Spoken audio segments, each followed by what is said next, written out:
As dawn broke on October 13th, 1492, 3 small Spanish ships dropped anchor off the coast of a tiny island in what would later be known as the Caribbean Sea. Watched from the trees by the timid inhabitants, a party of men began to row ashore. They were the first Europeans the natives had ever seen. Christopher Colombus was about to discover a new world, and within a few short years, turn a paradise into a hell.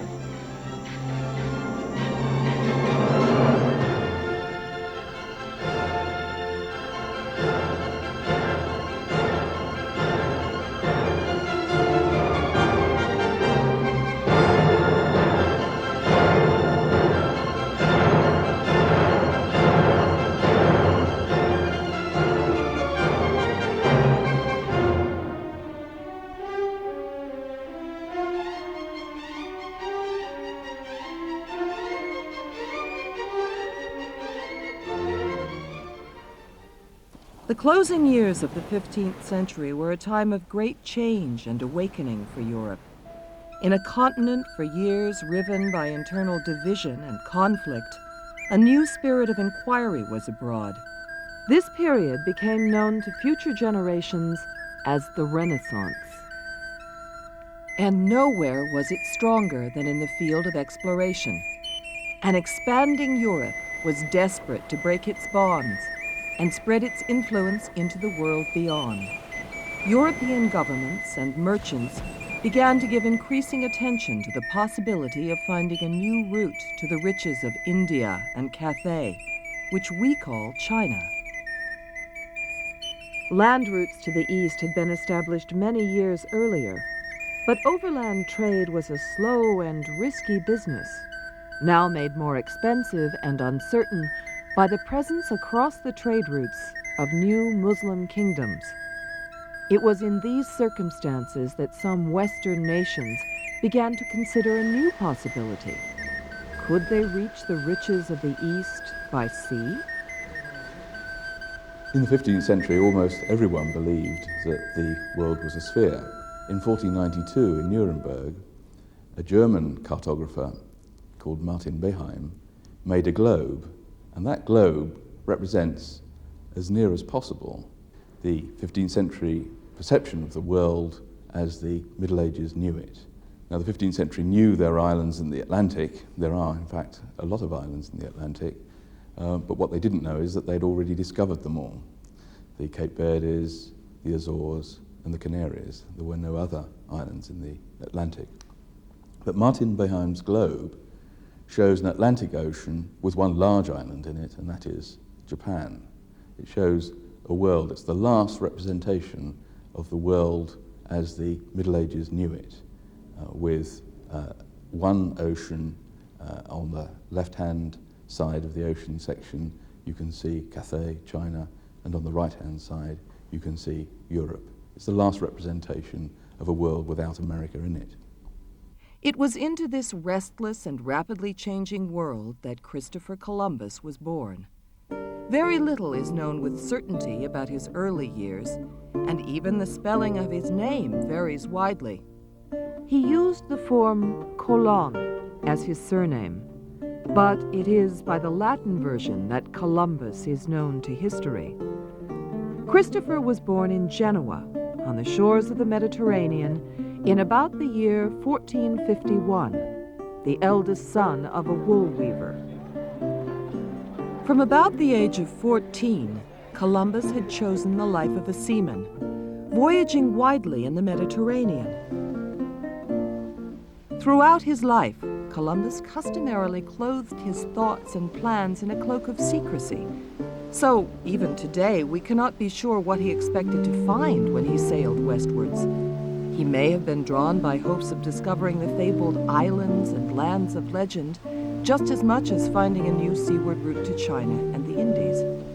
Certainly, using a wide variety of sources, ancient writings on travel and cosmology, biblical references, and travelers' tales of unknown islands, and even of strange plants and bodies which had been washed up on the shores of the Azores, he developed a detailed theory of what he thought lay to the west. The thing to remember about Columbus was that he wasn't actually an original thinker. He was aware of, and he used the theories of the day, theories that were current in his time, and he developed and elaborated these through his personal experience, both as a mariner and a trader in the Mediterranean, and more especially in the Atlantic, which was known as the Ocean Sea in those days. Now, Columbus didn't just pick up the theories that were lying around, he did his own work. Now, he was aware of calculations of the size of the Atlantic. For instance, those of Toscanelli, who had calculated the Atlantic at being something like 5,000 nautical miles. He did his own calculations and arrived at a figure which was rather less than that. As it turned out, Columbus was rather more accurate in his estimate than people like Toscanelli and the other cosmographers who were working on the same sorts of problems. In theory, it was always possible to sail to the east using the western route across the ocean. The big question was, how wide was the ocean? Was this theory something which could be achieved in practice? And it's that question that Columbus spent many years, 10 years or so, trying to answer in his preparations for the 1492 voyage. But it was one thing for Columbus to develop his theory. Finding the means to prove it was quite another matter. He needed ships, men, and money, and the only way to obtain these was with the aid of a wealthy patron. In 1484, Columbus took his proposal for a western voyage to King John I of Portugal, but met with a cool reception. The Portuguese king regarded Columbus as a big talker and boastful, and he and his experts, heavily involved in Portugal's explorations of the African coast route to the east, gave the Genoan little credit. In the years following, Columbus was vainly to seek backing from France and England, but his hopes increasingly rested with Spain and its joint monarchs Ferdinand of Aragon and Isabella of Castile. He first had audience with the Spanish rulers in 1486, and Isabella, at least, widely regarded as one of the most able rulers of the period, seemed to be interested in Columbus's schemes. A commission was appointed to consider them. But the time was not yet ripe for action. Spanish energies were currently devoted to the war to expel the Moors from their last foothold in Spain. And until this was achieved, there was no time or energy to devote to fantastic schemes for exploration. The next 6 years were among the most frustrating of Columbus's life. Whilst he dragged his heels, the commission deliberated and finally delivered their verdict. Columbus's plan, the experts said, rested upon weak foundations and seemed uncertain and impossible to any educated person. The only glimmer of hope came from Isabella, who told Columbus to apply to her again once the war against the Moors was over. Negotiations were resumed late in 1491, and almost foundered over Columbus's high demands. He required the title of Admiral of the Ocean, and, more seriously, to be made viceroy of any new lands that were discovered, and 10% of the proceeds of any trade with them. His proposals were almost rejected again, until the keeper of Ferdinand's purse pointed out that the voyage would cost less than 1 week's expenditure on the upkeep of the royal court. The popular legend that Queen Isabella pawned her jewels to finance the expedition is untrue. The next step was for Columbus to find ships for his voyage and the crews to man them. He established his base at the little port of Palos, not far from Cadiz. Here, experienced sailors were plentiful. Again, contrary to legend, Columbus does not seem to have experienced any great difficulty in recruiting men. Very few of his crew were the convicts of popular myth. There were plenty of good, capable seamen with a taste for adventure and gold, and Columbus had the support of several local ship-owning families, notably the Pinzon brothers, Martin and Vicente, who were to be two of his captains. In all, Columbus recruited about 90 men. As well as sailors, the expedition included several specialists. Luis de Torres, whose knowledge of Arabic was expected to prove useful, Rodrigo del Escobado, who was to keep the official record of the voyage, and a royal official, Rodrigo Sanchez, who was to make sure that the Spanish crown received its fair share of any profits. Columbus was also given official letters of introduction to the great Khan of China and any other foreign potentates whom he might encounter. Interestingly, though armed for self-defense, the contingent did not include any soldiers. The expedition consisted of 3 ships. Most famous was Columbus's flagship, variously called La Gallega, after Galicia, its place of origin, or more usually the Santa Maria, though to her crew she was apparently known as the Dirty Mary. Santa Maria was a 3-masted square rigger of around 100 tons. Columbus's other 2 vessels were smaller. The Nina, of some 60 tons and 70 foot in length, captained by Vicente Pinzon, and the Pinta, slightly larger under his brother Martin. Though originally caravels, one was converted into a square rigger soon after the voyage began. The 2 ships provided by the Crown came as a result of the town of Palos having committed a misdemeanor, and they were punished by having to provide these 2 ships and the crews.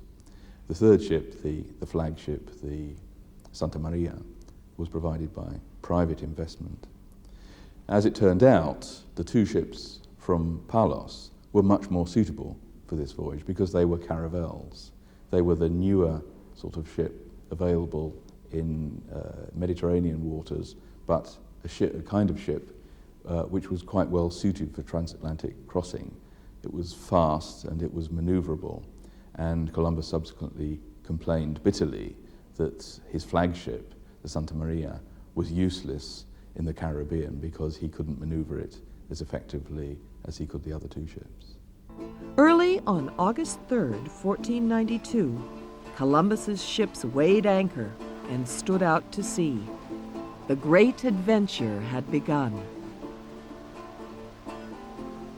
Columbus headed south for the Canary Islands and took advantage of the prevailing easterly winds in that quarter to guide him across the great ocean. Another factor was that, according to Columbus's calculations, Quinsay lay in the same latitude as the Canaries. Simply heading more or less on a straight course was bound to bring him to its shores. Pausing to take fresh water and extra provisions on board, Columbus headed west again from the Canaries on September 6th. He met with mainly favorable winds, and the little flotilla made rapid progress into the unknown. Probably because he feared discontent amongst his men, and also perhaps because of his passion for secrecy, Columbus kept 2 records of his daily progress. One, which he kept to himself, recorded what Columbus believed to be the actual distance which he had covered. The other, for the consumption of his crew, suggested a faster rate of progress, which, in fact, seems to have been the more accurate. During the first 10 days of their voyage, Columbus and his ships made a total of some 1,160 miles, flying before the steady easterly trade winds. These were, for Columbus, the happiest days of the voyage. What a delight were the savor of the mornings, he wrote, like April in Andalusia.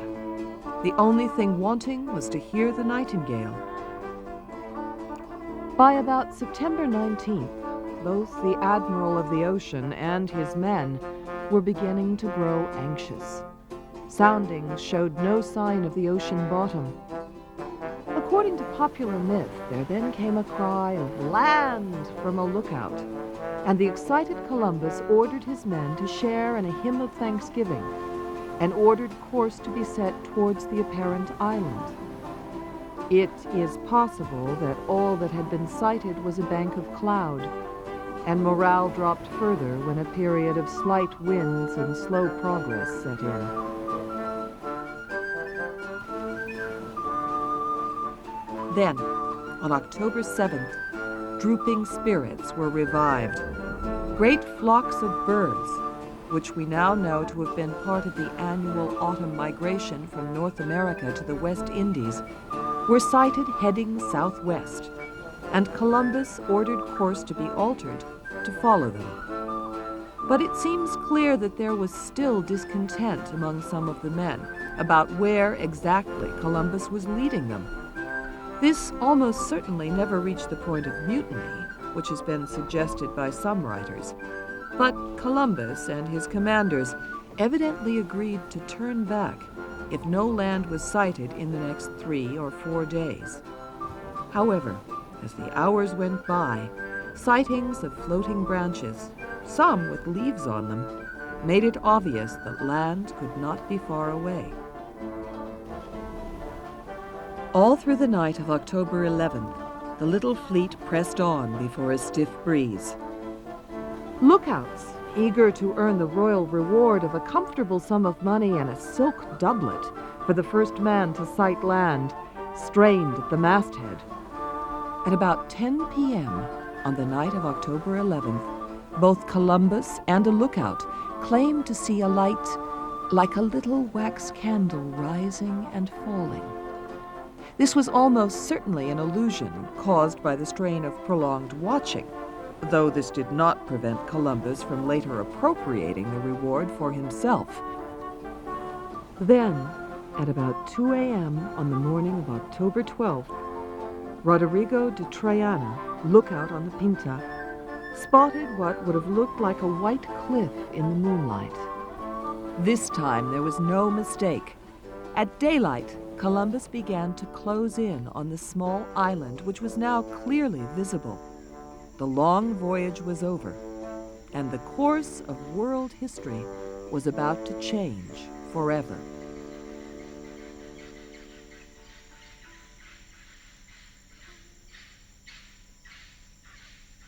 There is still dispute about the island on which Columbus had made his landfall. At least 12 alternative sites have been suggested. At about noon on October 12th, Columbus's men became the first Spaniards to set foot on the soil of the New World.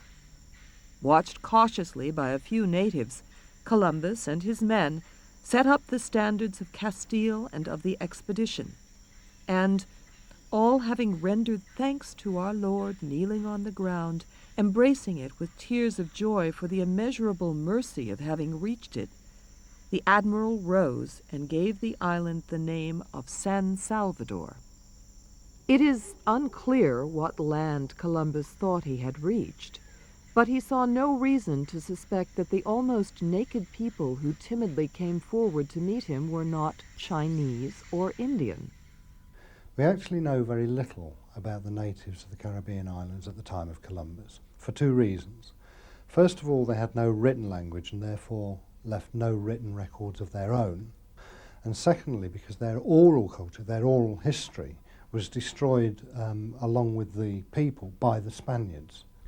Our knowledge of the indigenous population of the Caribbean comes solely from European accounts, from the accounts of Europeans who'd encountered them, most particularly the Spaniards. Of course, having to rely on such accounts means that we have a distorted picture of the natives and their culture. The most obvious distortion being, of course, the word Indian. This was given to them by Columbus in the belief that he'd made landfall off the Asian landmass.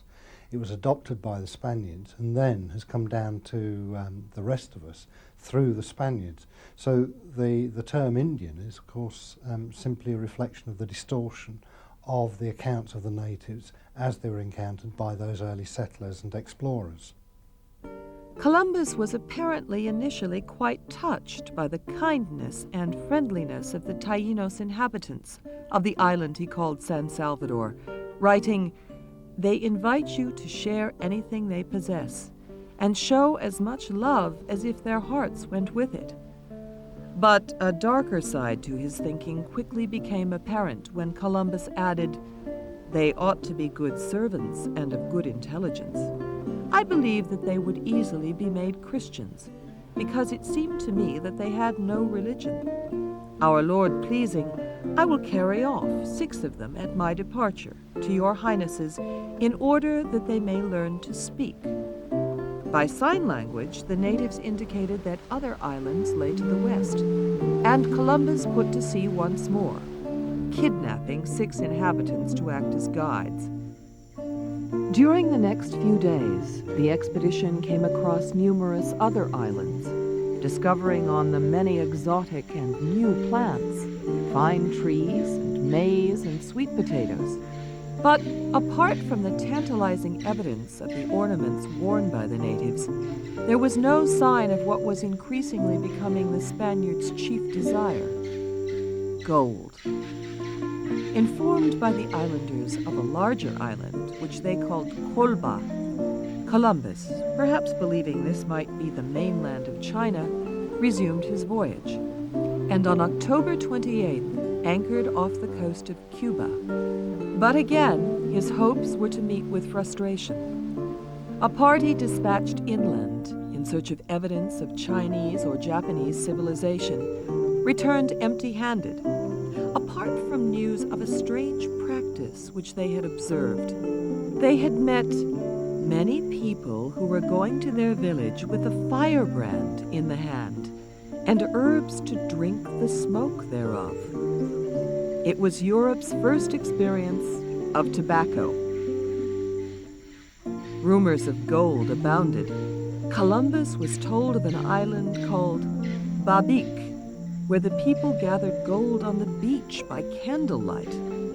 Possibly fired by these tales, Martin Pinzon and his Pinto slipped away alone on a private gold hunting expedition, leaving Columbus with the 2 other vessels to sail on. On December 8th, Columbus reached yet another island, and the admiral, seeing the grandeur and beauty of this island and its resemblance to the land of Spain, christened it La Isla Española, later to become Hispaniola. In an ominous moment for the island's unsuspecting Taínos inhabitants, who welcomed Columbus in the same fashion as the islanders elsewhere, the admiral noted the rich ornaments worn by a local chief, or cacique, and his entourage, and confided to his journal that the people were very cowardly, fit to be ordered about, and made to work, sew, and do anything else that may be needed. It is clear that Columbus's thoughts were turning from his proclaimed objective of seeking a route to the Indies to the possibilities of conquering and colonizing these newfound lands. On December 22nd, Columbus received a message from Guacanagari, a powerful cacique in what is now northwestern Hispaniola, inviting him to visit, and, especially attractive to Columbus, enclosing as a gift a richly ornamented belt with a gold buckle. This was a temptation impossible for Columbus to resist, but en route, disaster struck. Exhausted by all-night entertainment, the crew of the Santa Maria failed to keep watch on the night of Christmas Day. Just before midnight, the ship ran onto a reef and was wrecked. Though with the help of Guacanagri and his people, the crew and most of the contents of the Santa Maria were saved, Columbus was left only with the little Nina, much too small a vessel to carry all of his men back home to Spain. This gave him a pretext to do what may already have been in his mind, to establish a permanent settlement in the newly discovered islands. With increasing evidence that gold must be plentiful and close at hand, there were plenty of volunteers to man the new settlement. Using timber from the Santa Maria, a small fort, itself perhaps evidence of the Spaniards' true intentions toward the friendly people of the islands, was constructed on a sand spit on the northwestern coast of Hispaniola, and 39 men selected to garrison it. There is no doubt that Columbus was already considering the potential of Spain's new subjects as slaves. On January 4th, 1493, Columbus and the Nina set sail on the first stage of the long voyage home. 2 days later, they encountered the Pinta, and Pinzon's news was such as to cause Columbus to forgive his desertion. Penetrating into the interior of Hispaniola, Martin Pinzon and his men had found gold in abundance.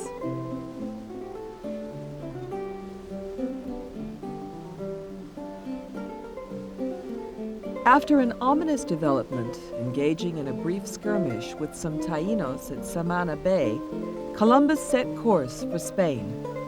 He carried with him about a dozen hapless Taínos captives to display to the Spanish monarchs. The voyage home was a perilous one. The two little ships encountered near hurricane conditions and came close to foundering. Indeed, Columbus lost sight of Pinzon and the Pinta and gave them up for lost. However, Nina at length came safely to anchor in the Azores on the 18th of February, 1493. But the explorer's troubles were not yet over. Contrary winds drove him into Lisbon instead of a Spanish harbor, and he could not be certain how he would be received by King John of Portugal, when the latter realized that he had missed the chance of gaining for himself the new territories of the Indies.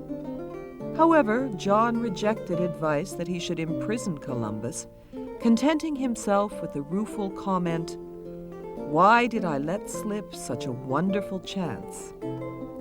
Allowed to resume his journey, Columbus dropped anchor at Palos at about noon on March 15th, after a voyage lasting 224 days. He was about to discover that the mortally sick Martin Pinzon had reached Spain shortly before him, but perhaps fortunately for Columbus's reputation, had died before he could give his version of events to Ferdinand and Isabella.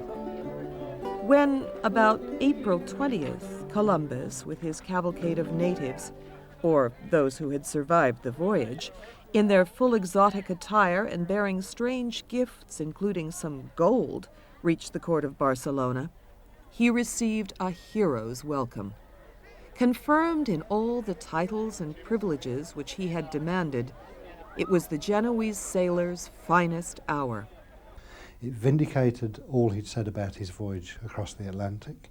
It vindicated the support he'd received in order to mount that voyage. And most of all, it vindicated or gave vindication to all the contractual arrangements he'd made with the Spanish monarchs.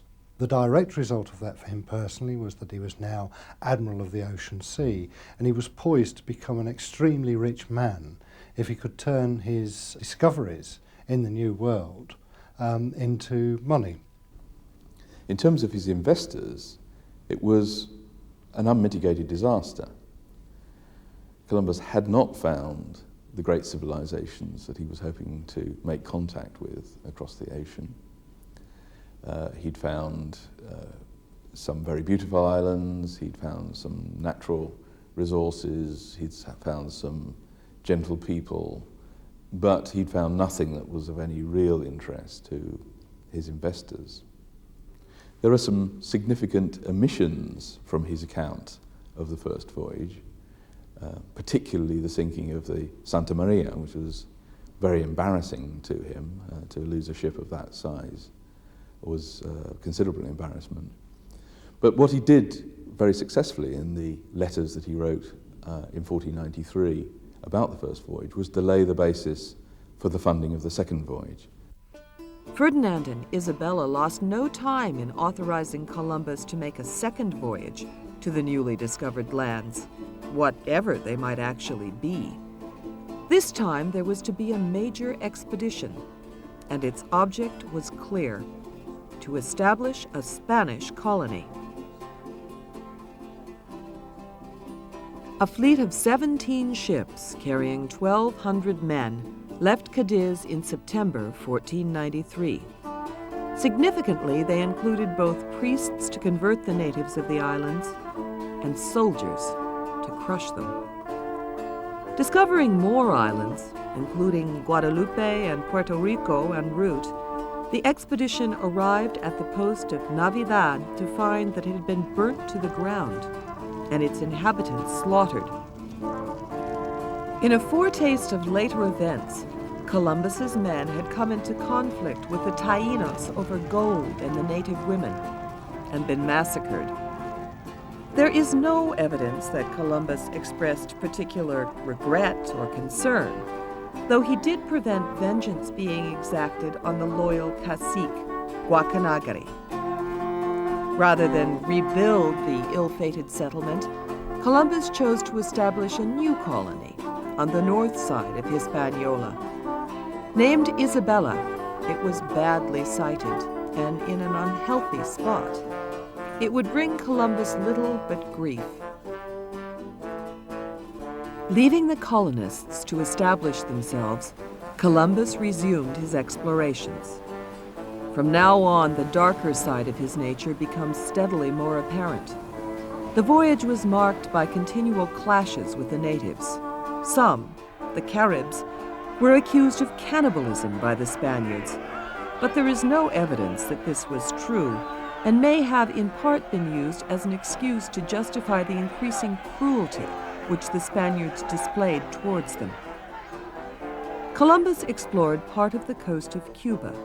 Then, in an action difficult to understand, except as a sign of his desperation to prove to Ferdinand and Isabella that he had in fact reached the promised lands of Asia, the admiral forced his crew to swear an oath, on pain of having their tongues torn out if they broke it, that Cuba was in fact the long-sought continent. Returning in June 1494 to Isabella, Columbus found that life in his idyllic colony, left in the charge of his son, Diego, was already turning sour. Many of the colonists, disillusioned both with conditions and Columbus's leadership, had sent messages of complaint back to Spain. And poisoned by the Spaniards' lust for gold, the colonists were openly at war with the native people of Hispaniola. Attempts by the Taínos to resist were ruthlessly crushed by Columbus and his men, who made use of savage dogs and war horses, never before encountered by the natives. Columbus's formerly relatively moderate attitude towards them was rapidly changing. Disappointed in the amounts of gold which had so far been discovered, he proposed instead to sell the inhabitants as slaves. Some 1,500 were rounded up, and about a third of them shipped home to Spain. But the majority failed to survive the voyage, and because they felt that the trade would be too uneconomic to make a profit, and Spanish subjects should not be enslaved, Ferdinand and Isabella declined to authorize further shipments. The fate of the other captives was equally terrible. After allowing his men to take their pick of them, Columbus released the survivors to fend for themselves. It is said that the Taínos women fled in such terror that they abandoned their babies. Unable to meet the vast tribute in gold which the Spaniards demanded, and facing mutilation and execution for failure, the Taínos, or those of them who still survived, became fugitives in the mountains, where they were hunted down like wild beasts or starved. It was one of the darkest chapters in Spanish colonial history, known to other Europeans of the time as the Black Legend, which did much to engender hatred and fear of Spain throughout the 16th century. In the conquered islands, the work of devastation and genocide continued. until there were no natives left to destroy. In 1492, the population of Hispaniola had been estimated to have been in the millions. By 1550, cruelty, murder, and disease had reduced the Taínos to less than 500 survivors. The impact of the Spanish on the natives of the Caribbean islands was absolutely catastrophic, and for two main reasons. The first was disease. The Spaniards brought with them infectious diseases such as smallpox and measles, for which the natives had no natural immunity. Now this devastated their population, and as a consequence undermined their reproductive base. In other words, there were fewer people of reproductive age and ability to maintain the population.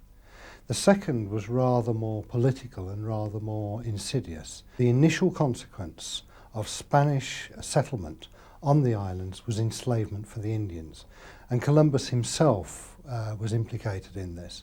He was the first person to take Indians back to Spain as slaves. Columbus's return to Spain in March 1496 was a much less triumphant affair than that of 3 years previously. Despite his ingenious claims, it was apparent to most people that Columbus had not reached Cathay or the Indies. The lands he had discovered were not producing gold in the quantities which he had promised, and the inhabitants, or those who survived, were not proving willing converts to Christianity. It seems that Ferdinand and Isabella were becoming disillusioned with the whole business of new lands in the West, and only the wish to prevent foreign powers from reaping any benefits which there were to be had there caused the Spanish monarchs to give continued but increasingly reluctant backing to Christopher Columbus. In March 1498, he was given permission to undertake a third voyage, partly financed by the sale of some of the Taíno slaves he had brought back with him. In some ways, though this was not fully appreciated at the time, Columbus's third voyage of discovery was perhaps his most important. As well as discovering the island of Trinidad, Columbus became the first European to set foot on the continent of South America, when, on August 5, 1498, he reached the coast of Venezuela. The landing was opposed this time not by natives, but by hordes of hostile monkeys. At first, Columbus did not realize that he had discovered a continent, assuming that he had landed on yet another island. But as he voyaged up the coast, he began to change his mind. What seems to have changed Columbus's mind was the sight of the vast estuary of the Orinoco River. Such a huge volume of fresh water, he felt, could only have been produced from a large landmass. But where and what this continent was remained unclear to the explorer. It might, of course, be Asia, but the evidence suggests that Columbus was by now beginning to come to the conclusion that he had indeed reached some completely uncharted land. He wrote to Ferdinand and Isabella, "Your Highnesses will gain these vast lands, which are an other world." Unfortunately, Columbus was now increasingly suffering from complications from the dysentery, which he had contracted in his previous voyage. These, it is now thought, were affecting his mental stability. And it was perhaps partly this that caused Columbus to engage in some flights of fancy which were extreme even for him. The new lands, he suggested, might contain great stores of gold, which is treasure, and with it, whoever has it may do what he wants in the world and may succeed in taking souls to paradise. And this latter task, Columbus suggested, might prove easier, because he hinted that his new discovery might even be the Garden of Eden. It is most unlikely that Spain's hard-headed rulers were impressed by their admiral's more fantastic theories. Indeed, they probably served to increase their doubts as to his reliability. These concerns would be strengthened still further by events when Columbus put in once more to the ill-starred colony of Isabella. Columbus found Hispaniola in a state of ferment and rebellion against his own and his son's authority. Unable to restore order, Columbus wrote to Spain asking for the assistance of a lettered official. This was probably the pretext which the Spanish government had been looking for, and they dispatched a nobleman, Francisco de Bobadilla, with judicial powers both to deal with the rebels and to investigate the grievances which they had laid against Columbus and his son. Columbus did nothing to help his own case by the arrogant fashion in which he received Bobadilla, and quickly found himself imprisoned and charged with concealing the gold of the island and wishing to make himself and other accomplices lords of the island and give it away to the Genoese. In fact, modern scholars incline to the view that Columbus was to some degree being used as a convenient scapegoat for the wider failings of Spanish colonial policy. But this did not prevent his being sent back to Spain in chains and in disgrace. The extent of Columbus's downfall has sometimes been exaggerated. Disgrace and imprisonment were an occupational hazard for the great in his day. And Ferdinand and Isabella retained sufficient gratitude for his past exploits to allow him to retain his title of Admiral of the Ocean, and at least some of the privileges which had been granted to him. But Columbus was stripped of all of his powers in the colonies. Eventually, in March 1502, he was given permission to undertake another voyage of exploration, on condition that he did not set foot on Hispaniola. So far as he made them clear, Columbus's aims in his final voyage were to explore further to the north of the other world, which he had discovered. He may have believed that he would find a strait leading at last to the long-sought route to Asia. But it is equally likely that he was just as much motivated by a lust for gold, which had now become a mania, a desire, as Columbus himself wrote, for gold without limit.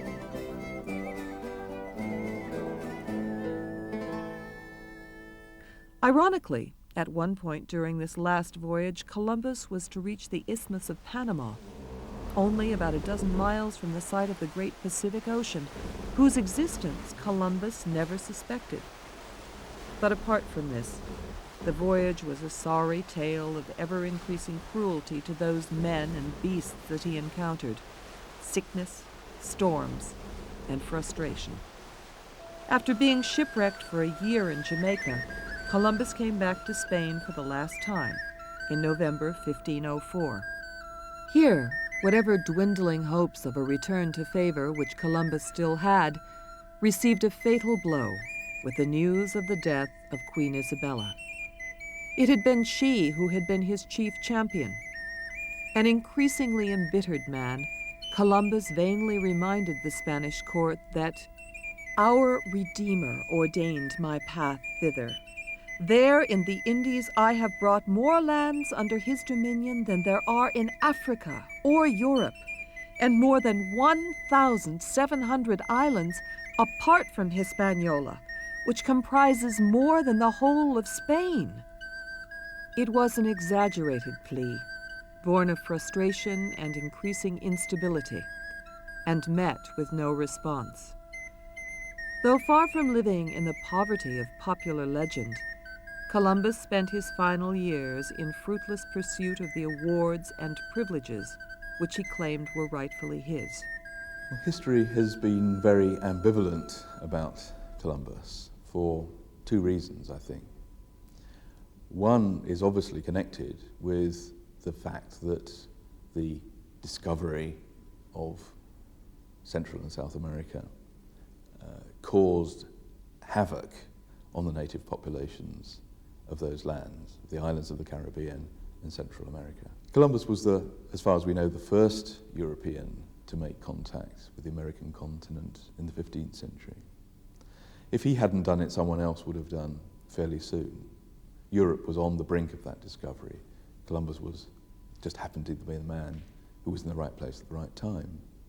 Whether or not Columbus was the very first European to set foot on American soil, he is the first person to have explored the New World systematically and who kept records and who was able to repeat his voyages and tell other people about his voyages. So to that extent, whether or not he was the first there, he was certainly the first to bring to the attention of the Old World the existence of the New World, and that was absolutely crucial.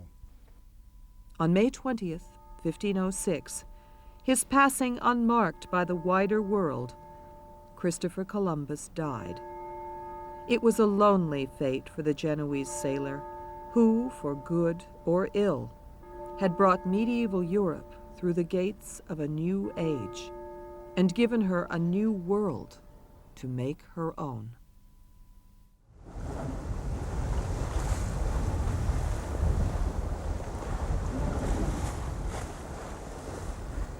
In the first half of the 16th century, England had been weakened by years of tyranny and religious persecution. As a seafaring nation, it came to be overshadowed and threatened by the already mighty empire of Spain. Despite this, there were still Englishmen who looked outwards, across the waters, awaiting their chance to rise up and lead their nation against the tide of history. They were a new breed whose moment was about to come. And first, forever, among them, was Sir Francis Drake.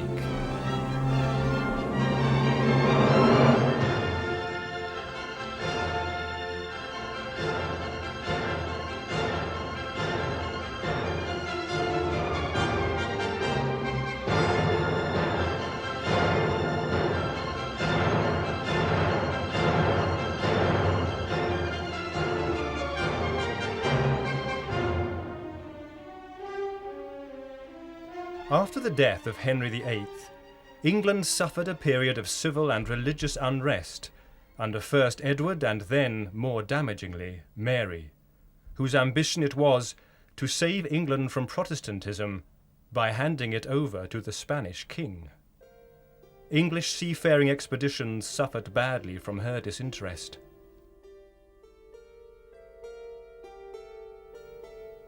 Even John Cabot, whose voyages had provided grounds for an English claim to North America, was ignored.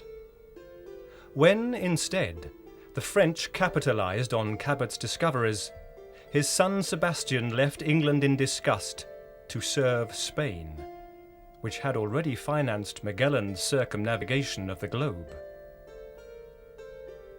Into this miserable period, somewhere between 1540 and 1545, Francis Drake was born, on a farm in Crowndale near the Devon town of Tavistock. He was one of 12 children. This was the time of the Marian persecutions, and in 1549, his father Edmund, a Protestant, was driven out of the county by a Catholic mob and fled to Gillingham in Kent. There, living with his family in an old hulk, he became a preacher to the workers at what later became Chatham Dockyard. Drake's family survived persecution, and his father actually went on to become the vicar of Upchurch. But Drake himself was clearly marked by this early experience, and by accounts, heard within that seafaring community of the cruelty of the Spanish Inquisition and the predatory, hovering threat of invasion by Spain. Drake remained all his life a devout Protestant who detested Catholicism. It was an attitude which would play no small part in shaping both his own destiny and that of England. When Queen Elizabeth came to the throne in 1558, a period of calm and stability began. England was still a weak power, but a recovery began to take place. While avoiding open conflict with Spain, the Queen turned a blind eye to private incursions against the Spanish king. In this way, she created an atmosphere in which men like Drake were turned into practiced and expert seamen by becoming privateers. Thus the Old English tradition of piracy, which lay at the heart of England's struggle to assert itself, was harnessed by the Crown. Drake's opportunity to join this preparation for world plunder came through his cousin, John Hawkins, whose family was financing voyages to the west coast of Africa. At this time, nearly all sea expeditions were privately sponsored, and Drake's career began in the manner typical of most professional seamen, serving aboard a ship belonging to a relation, where he picked up what skills and experience he could. In October 1567, Drake sailed with John Hawkins on a slave trading expedition. Most of Hawkins' ships were the new race-built galleons, which were low in the water and very responsive. But the Queen had lent him 2 very old ships of the high-charged kind, built by Henry VIII. The Jesus of Lubeck and the Minion were floating fortresses. With their high poops and forecastles, they were very effective against boarders. But they were clumsy ships, and most importantly, considering their age, their cannons put a strain on their timbers. Most of these great ships had been replaced by this time. Before the voyage was over, Hawkins and Drake had good reason to wish the Lubeck had been among them. During the outward voyage, Hawkins made Drake master and commander of one of the smaller ships, the Judith. Then, having collected 500 slaves in Guinea, he made for the Spanish Main. There, despite the knowledge that the King of Spain had forbidden trading, Hawkins bribed, cajoled, and increasingly bluffed the local authorities with shows of force into accepting the trade their colonists eagerly desired. On reaching Rio de la Hacha, however, Drake requested permission to replenish his water supply and was instead fired on.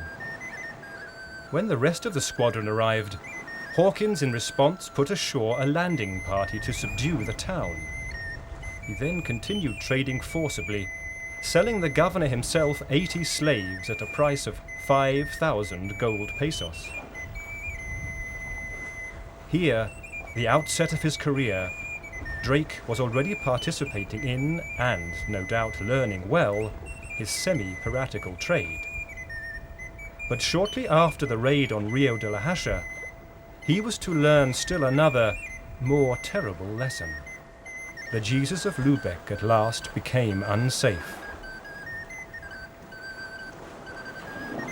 Had the ship been privately owned, it would certainly have been abandoned. But the Lubeck was the Queen's ship, and would have to be paid for if lost. Hawkins hurriedly put into the port of Vera Cruz at San Juan de Ulua to make repairs. No sooner had he done so than he was joined by the annual Spanish treasure fleet from Seville under the new Viceroy of the Indies, Don Martin Enrique. The mutually embarrassed leaders came to a wary truce agreement, which allowed Hawkins to continue his repairs and leave. Hostages were duly exchanged. This was a mistake. The English hostages were immediately thrown in jail by the Spanish, who had no intention of returning them, and Hawkins had to disarm one of the Spanish hostages after inviting him to eat at his table. The Spanish broke the truce and attacked by night. During the course of a bitter, largely hand-to-hand battle, Hawkins ordered the Judith to sea alone in order to save her, and aghast, Drake piloted her back to England. The English sailors captured at San Juan de Ulua were tortured by the Mexican Inquisition. They were then given sentences of up to 200 lashes and 10 years in the galleys. Some were returned to Spain, where they were burned alive in the marketplace execution known as auto da fe. This defeat of his first command, brought about by Spanish betrayal, affected Drake intensely. He never again trusted the word of a Spaniard. On his return to England, he asked for permission to carry out a voyage of reprisal, but the Queen's policy of officially friendly relations with Spain made this impossible. Instead, Drake took matters into his own hands and spent a year on secret voyages across the Atlantic. By 1572, he had established a harbour base, Port Pheasant, from which he hoped to attack the inland Spanish treasure routes from Panama and Peru. In that year, he set sail in another of Hawkins's ships, the Pasco, accompanied by his brother John, in command of the Swan. On arrival at the base, Port Pheasant, he discovered a letter in the form of a lead plate nailed to a tree. Captain Drake, if you fortune to come to this port, make haste away, for the Spaniards which you had with you here last year have betrayed this place, and taken away all that you left here. I departed from hence this present 7th of July, 1572. Your very loving friend, John Garrett. In the face of yet more Spanish betrayal, Drake took advantage of what surprise was left to him, and pushed on for Nombre de Dios, a few miles northwest. There he led a few small boats upriver, and with a small complement of men, stormed the town by night. After braving a volley of shot, in which he was hit in the leg, Drake and his men succeeded in reaching the treasury, into which they could see by candlelight.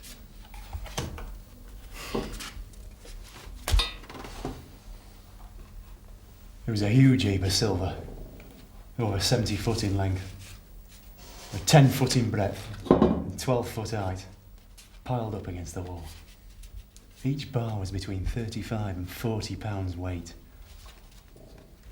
At sight hereof, our captain commanded straightly that none of us should touch a bar of silver, but stand upon our weapons, because the town were full of people.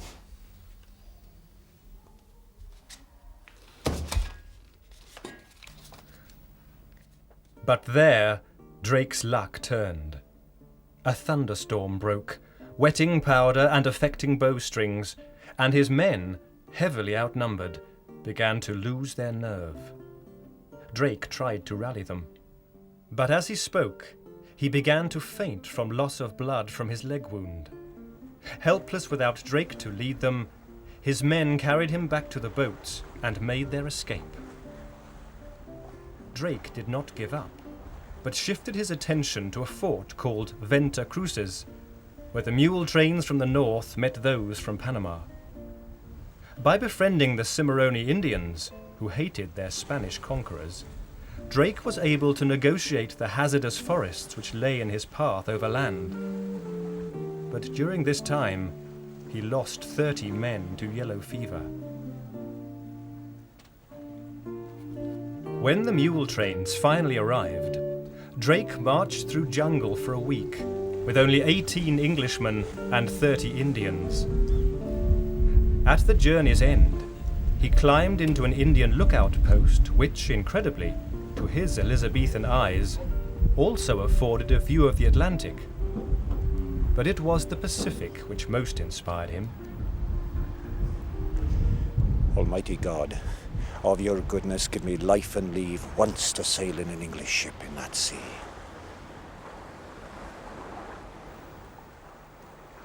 Drake's first attempt on the mule trains was unsuccessful. The second, made in partnership with a Huguenot corsair, Captain Atestu, succeeded, and 15 tons of silver was captured. What could not be carried was buried for a return visit.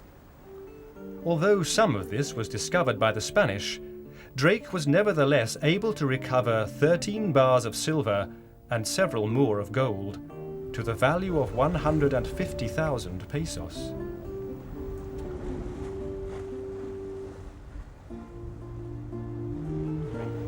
23 days after leaving the Spanish Main, Drake returned to Plymouth.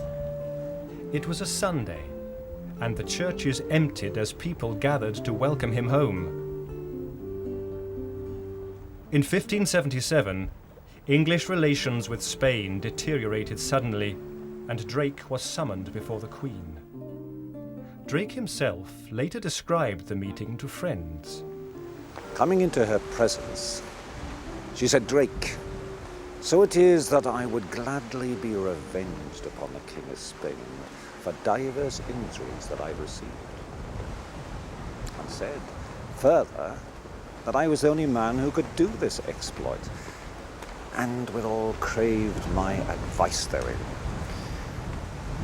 So I told Her Majesty of the small good that could be done in Spain, but the only way was to annoy him in the Indies.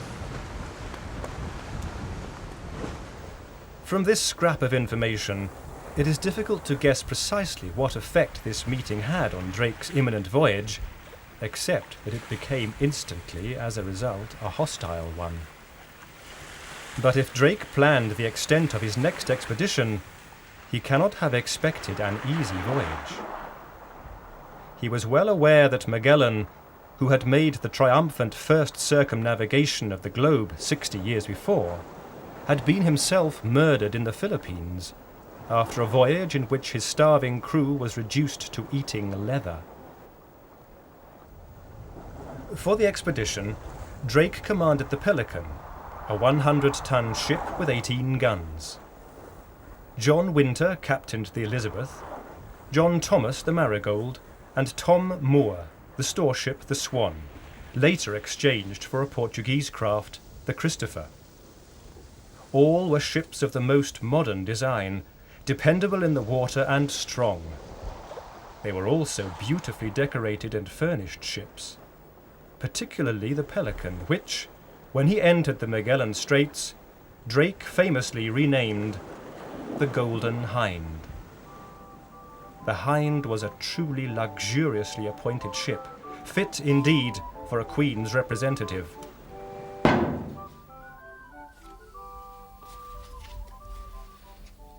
Expert musicians, rich furniture, all the vessels of his table, yea, many even belonging to the cookroom, being of pure silver. Divers show us all sorts of curious workmanship. The Elizabethans revelled in ostentatious ornament, what they called bravery, and Drake indulged in this as much as any other man. The Hind was brightly painted and decked out with streaming pennants and gaily coloured standards. She would have been a great prize were she not the flagship of the master privateer himself. The expedition set out in December 1577, ostensibly for Alexandria. Its real destination was a secret. The need for secrecy was nothing new to Drake, but it may have been that some of his companions were still unaware, even at the time of departure, that he had been appointed sole commander. This uncertainty could well have contributed to the unease felt by the accompanying gentlemen, who believed they had a greater role in the enterprise. Another source of agitation may well have been the increasingly imaginative and lurid marking found on their charts, which began to appear once past the Cape Verde Islands, such as Land of Demons and Terra Giganteum, though Drake landed in all these places and repeatedly diffused such apprehensions. Notably, when encountering natives in these places, Drake always behaved with honour and patience, even when one snatched the gold-banded cap from his head. But trouble brewed among the crews throughout the Atlantic Passage, and when they reached Port San Julian on the coast of Patagonia, where the gibbet Magellan had erected to deal with his mutineers appropriately still stood, things came to a head. Thomas Doughty was a soldier, a scholar, and Drake's friend. Yet, during the voyage, personal disputes between the two men had made Doughty persistently question Drake's authority. His flippant insubordination threatened to wreck the expedition. And so, displaying the essential ruthlessness of his character, Drake placed Doughty on trial for treason, with himself as prosecutor and judge, before a jury of 40 men. Though many doubted the legality of the court, Drake convinced the jury of Doughty's guilt and spoke persuasively in directing them to pass the death sentence. And now, my masters, consider the voyage we are to make, the like of which was never made out of England before. For by the same, the worst of the fleet shall become a gentleman. And if this voyage goes not forward, which I cannot possibly see how it shall if this man live, what a reproach it will be, not only to our country, but especially unto us, the simplest man here must consider of. Therefore, they that think this man worthy of death, let them, with me, hold up their hand. Those that think him not worthy to die, hold down their hands. Strangely, once the sentence had inevitably been passed, Drake and Doughty resumed their old friendship. Shortly before the execution 2 days later, they took communion, then ate together. They dined as cheerfully in sobriety as ever in their lives they had done aforetime, each cheering up the other and taking their leaves by drinking to each other, as if some journey only had been in hand. But the execution did take place, and Drake, determined to assert his authority, did more than witness it. Lo! This is the end of traitors! The following day, as the chaplain prepared to deliver his sermon, Drake pushed him aside and took his place. Nay, soft Master Fletcher, I must preach this myself. Although I have small skill in preaching, my masters, I'm a very bad orator, for my bringing up hath not been in learning. But so I shall here speak. Let any man take good notice of, and let him write it down. For I will speak of nothing, but I will answer it in England, yea, and before her Majesty. Thus it is, my masters. But we are far from our country and friends. We are compassed in on every side. Therefore, we're not to make a small reckoning of a man. We cannot have a man if we would give for him £10,000. If there be any here willing to return home, let me understand of them, and let them take heed that they may go homewards. If I find them on their way, I will sink them. No more was heard from the troublemakers. A week later, Drake disposed of the smaller ships in the squadron and, in the Golden Hind, led the Elizabeth and the Marigold through the Straits of Magellan. After weeks of tensions and dissent, now expelled by the bloodshed at San Julian, Drake navigated the maze of islets in only 16 days. It was a great achievement. Magellan had taken 39 days.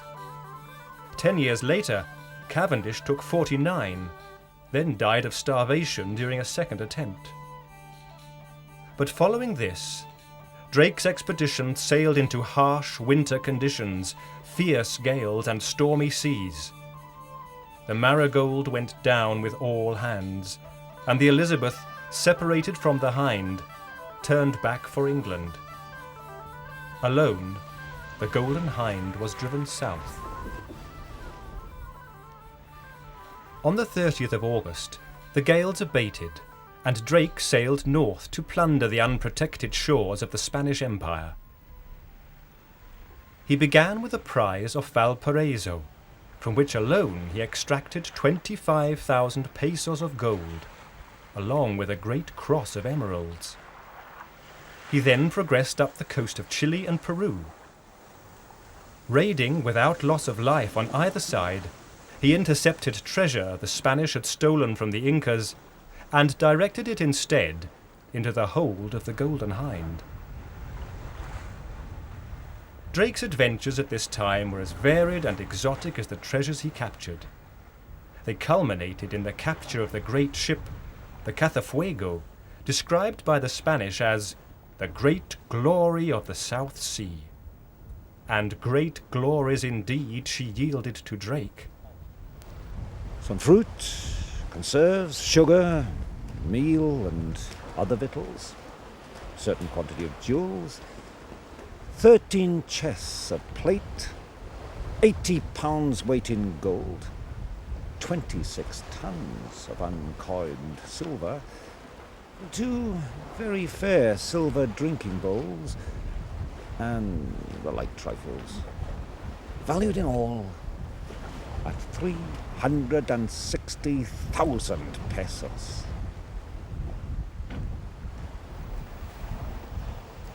The captain of the Cazafuego was well treated. Some of his cargo was even returned to him, and he was allowed to return to his ship on friendly terms. Drake became known along the coast as El Drac, the Dragon. In a letter to the Viceroy of New Spain, whom Drake had encountered at San Juan de Ulua, one Spanish captain described his own meeting with Drake. I saw Drake walking on deck, and, on approaching him, I kissed his hands. He received me with a show of kindness and took me to his cabin, where he bade me be seated and said, "I am a friend of those who tell me the truth, but with those who do not, I get out of humor. Therefore you must tell me how much silver and gold does your ship carry." I told him none, only some plate I use and some cups. Drake then asked if I knew the Spanish viceroy, as it would give him greater joy to come across him than all the gold and silver of the Indies. Revenge had been Drake's aim for many years. I am not going to stop until I have collected the 2 millions that my cousin John Hawkins lost at San Juan de Ulua. Well, come on, man! With his voyage made by such captures, Drake contemplated the return to England. Behind him was the treacherous passage through the straits, and the certainty of a welcome there by a squadron of Spanish ships. So instead, he sailed north until the cold drove him back to find a harbour, generally believed to be somewhere near San Francisco, where the ship could be refitted. There Drake tolerated the worshipful attention of the natives until July, when all was again made ready. Then, in 68 days, he crossed the Pacific Ocean. He landed in the Spice Islands, as Magellan had before him. There he made friends with the local sultan, who had recently quarrelled with the Portuguese, and won from him, for England, a monopoly of future trade to the islands. In December, after a month's rest, he departed only to run aground in the straits between Pelling and Sula. Drake lightened his ship by jettisoning 3 tons of cloves, a gift of the Sultan, and at the next high water, it was miraculously lifted off unscathed. At around this time, Drake saw fit, for some unknown reason, to have his parson chained by his leg to a hatch on the forecastle, and treated to a sermon of excommunication, after which he was forced to wear an armband on which was written, Francis Fletcher, the falsest knave that lives. The hind then proceeded uneventfully along the coast of Java and across the Indian Ocean to the Cape of Good Hope. From there, Drake paused only at Sierra Leone before reaching Plymouth on the 26th of September 1580. The treasure he returned with is thought, staggeringly, to have amounted to at least £250,000 sterling in Elizabethan currency, and returned a dividend of £47 on every £1 invested in the expedition. Drake was knighted aboard the Golden Hind, and his reputation, like his expedition, was made. He became a member of the landed gentry, bought Buckland Abbey, and upon the death of his first wife, married Elizabeth Sydenham. He even became Mayor of Plymouth. But in 1585, Drake was called upon once more by Her Majesty. This time, Drake's services were required not as a freebooting explorer, but as a commissioned commander of the Navy, leading an expedition to the West Indies, where the Cold War with Spain had been steadily growing warmer. The expedition's purpose probably centred on the replenishing of the English colony at Roanoke, newly renamed Virginia by Sir Walter Raleigh. But Drake, as admiral aboard the Queen's ship Elizabeth Bonaventure, seems to have led as vaguely defined a mission as all the others he had been involved in. He certainly interpreted it, as usual, as one to loot, harry, and injure the Spanish wherever he found them.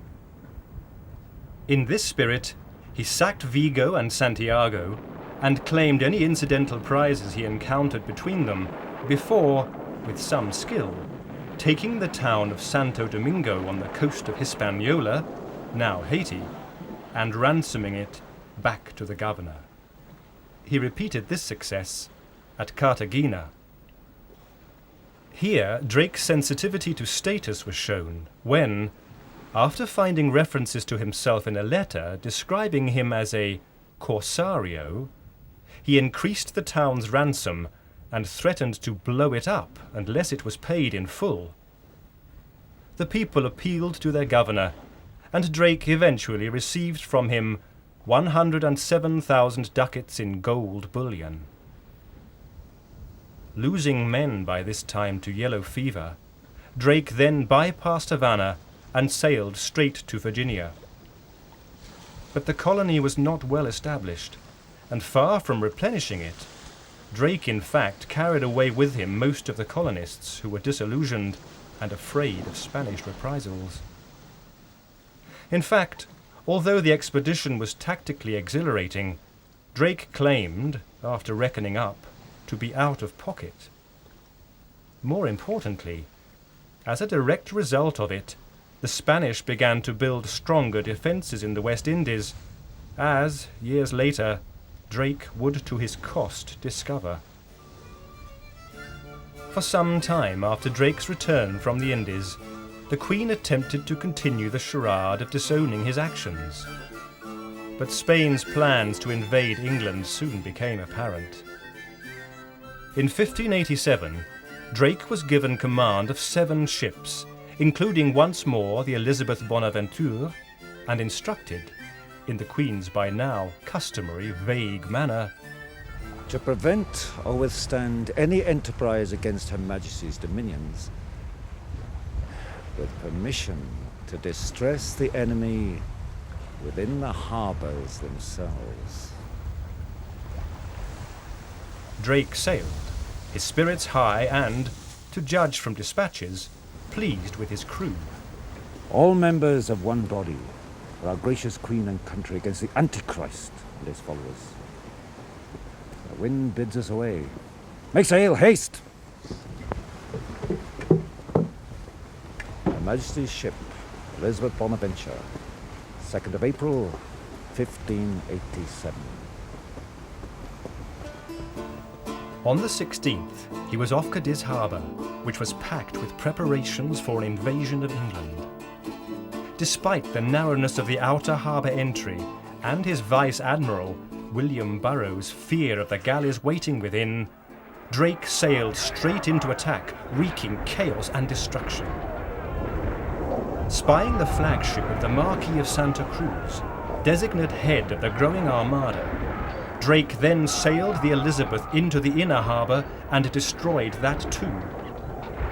When the wind dropped, as Burroughs had feared, Drake was content to spend the night fending off Spanish fireships and plundering the other ships he found in the harbour. At 2 the next morning, the wind rose again, and he made his escape. He sailed south to the Straits of Gibraltar and there made landings at Lagos and Sagres. When Burroughs again raised his doubts, Drake had him arrested and sentenced to death upon his return to England. Then, without breaking stride, he moved on to Lisbon, where he baited the Spanish navy, hoping to draw it out of the impregnable port to fight. The Spaniards wisely remained where they were. The Marquis of Santa Cruz, seeing us chase his ships ashore, was content to suffer us to stay quietly there and charge us with not one single shot. Instead, Drake cruised the coast, rifling and destroying whatever smaller craft he encountered, all of which helped to slow and damage plans for the fitting of the Armada.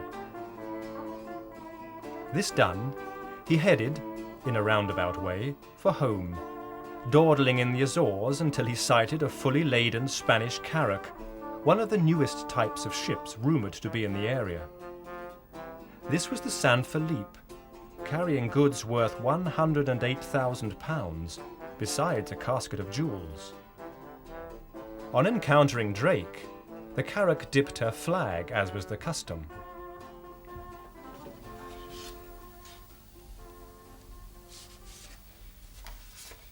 We, knowing what she was, would put out no flag until we were within shot of her. When we hanged out flags, streamers and pendants, that she might be out of doubt as to what we were. Which done, we hailed her with cannon shot, and having shot her through divers times, she shot at us. Then we began to ply her hotly. Our flyboat, one of our pinnaces, lay athwart her hawse, whom she shot and threw fireworks. Did not harm. The San Felipe surrendered, and the biggest ship Drake ever captured returned to England with his fleet, marking the climax of his privateering career. Drake himself suggested that these latest exploits had merely singed the King of Spain's beard and only delayed the Armada. But after these 3 months of tactical success, which carried his name across the world, even the Pope, whose own blessings lay naturally with the Armada, was impressed. Were the Queen only a Catholic, she would be our best beloved daughter. Just look at Drake. Who is he? What forces has he? And yet he burned 25 of the King's ships. Yet on his return to England, the death sentence against his Vice-Admiral was dismissed, and Drake himself was reprimanded for the indiscreet brags and opprobrious words with which he had taunted the Marquis of Santa Cruz. Furthermore, against popular expectations, Drake was not appointed commander of the English fleet which would encounter the Armada, but instead Vice-Admiral to Lord Howard of Effingham. This appointment was probably partly to match the nobility of the new leader of the Armada, the Duke of Medina Sidonia, and partly to avoid a clash between Drake and his equally strong-willed subordinate officers, such as Frobisher and Hawkins. To his credit, Drake accepted this without a complaint, and was civil to Howard throughout the affair. By 1588, the English fleet consisted of 102 ships of various sizes. Drake's Revenge, one of the heavily armed, manoeuvrable new ships, was one of 16 royal galleons. All the others, including a further 53 galleons, were privately owned. From the outset, Drake urged the Queen and her council to let him sail, knowing that the best defence against the Armada was to attack it on Spanish shores. My very good lords, next under God's protection, the advantage and gain of time and place shall be the only chief means of our good. Wherein I do beseech your lordships to persevere as you have begun. For that with 50 sail a shipping we shall do more good upon their own coast than a great many more here at home.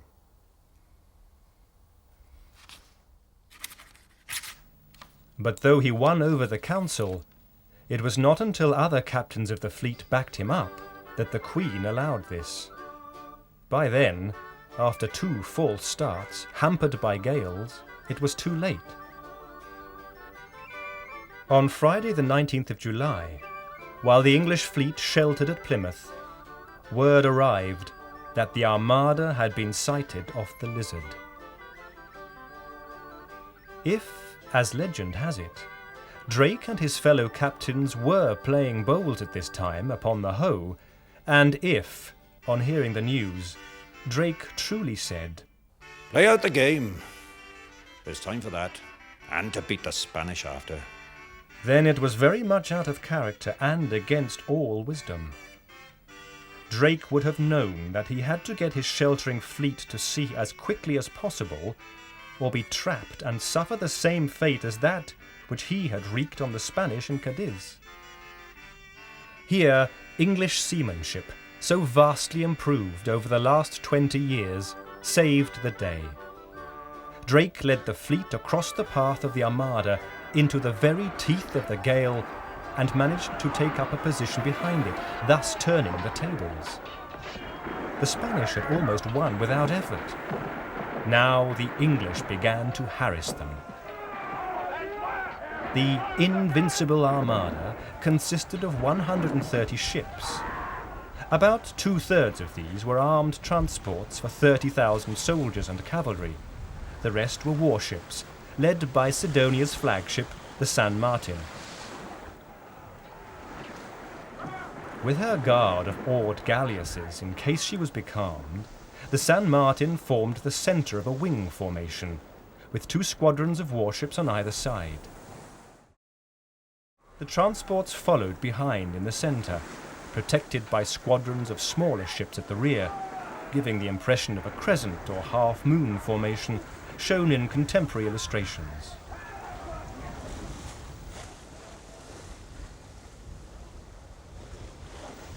The English, holding no particular formation, continued to harry the enemy for the rest of the day.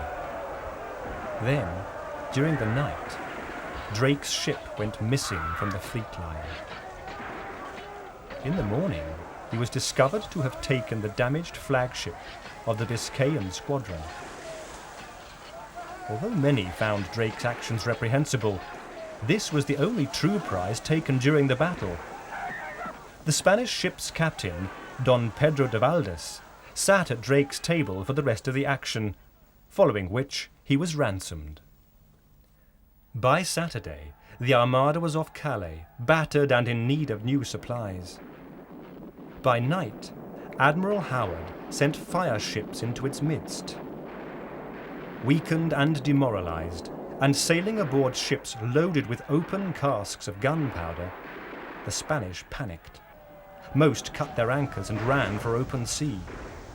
Those ships which were not immediately wrecked on the shore were attacked by Drake at what became known as the Battle of Gravelines. Here Drake himself led the 8-hour assault on the Sidonia's flagship, the San Martin. Drake's cabin was twice pierced by cannonballs, and there was an occasion on which two gentlemen, who towards evening had retired to rest a little, and one of them lying upon the bed, when it was broken under him by a saker ball, without his taking the least hurt. And shortly afterwards, the Earl of Northumberland, who had come to fight as a volunteer, and Sir Charles Blunt, were resting on the same bed in the same place, when it was again hit by a ball of a demi-culverin, which passed through the cabin from one side to another without doing any harm than scrape the foot, taking off the toes of one who was there with him. A day later, the wind changed, and the shrinking Armada was able to flee north into the open sea. Drake and Howard chased it as far as Newcastle, then, encountering the foreign territory of Scottish waters, broke off. 64 Spanish ships were lost, among them 25 galleons. Around 10,000 men died. The triumph over the Armada was attributed by some to the weather, and therefore to God, Queen Elizabeth notably among them. But when the Spanish admiral reached Spain in September, his nerves shattered by his experiences, the jeering Spanish people invoked another name to taunt him. "Look out! Here comes Drake!"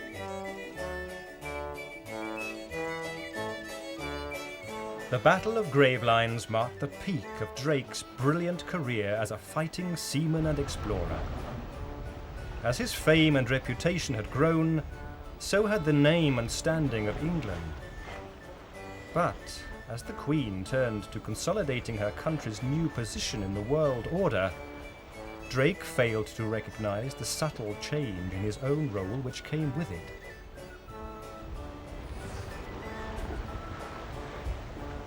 Drake had always been his own man, a savage, piratical phenomenon, directed by the Queen at the general target of Spain.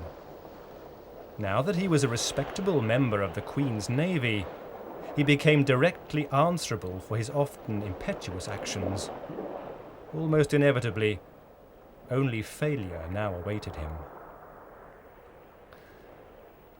Immediately following the rout of the Armada, Drake was given the task of pursuing the remaining Spanish ships to their home ports and destroying them, with further instructions to capture Lisbon, then attack the Azores. For the first time, his instructions were unambiguous. Before you shall attempt either Portugal or the Azores, our express pleasure and commandment is that you distress the ships of war in Guipagoa, Biscay, and Galicia, that they may not impeach you in such enterprises as you are to execute in the King's dominions, and so that they may do us no harm in your absence. And for once, blame was all too easily attached to any deviation from those instructions.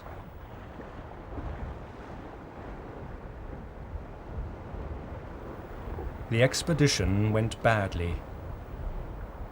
Sir John Norris, Drake's partner, was a veteran soldier, but knew nothing of administering a fleet of ships which, from the start, suffered from bad victualling.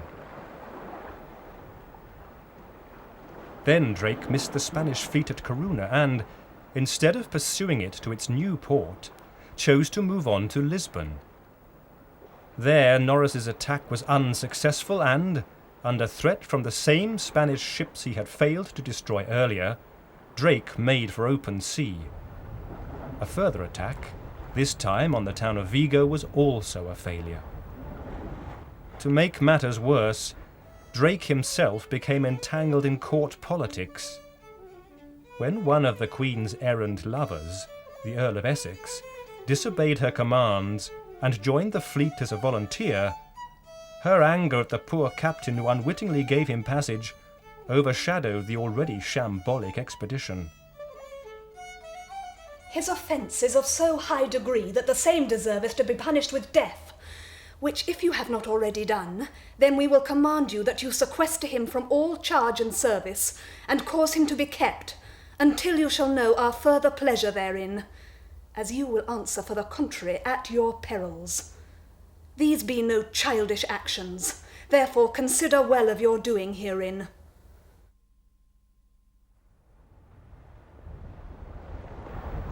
With the Revenge by this time leaking badly, Drake returned home. Even such a failure was seen by some in a positive light. We won a town by escalade.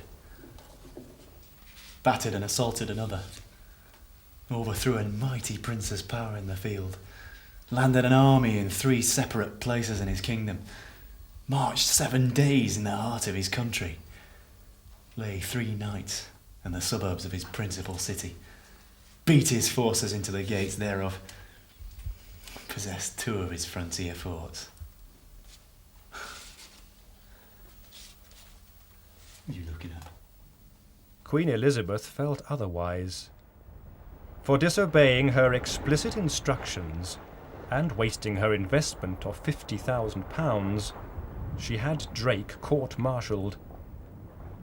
He was lucky, some felt, to escape with his head.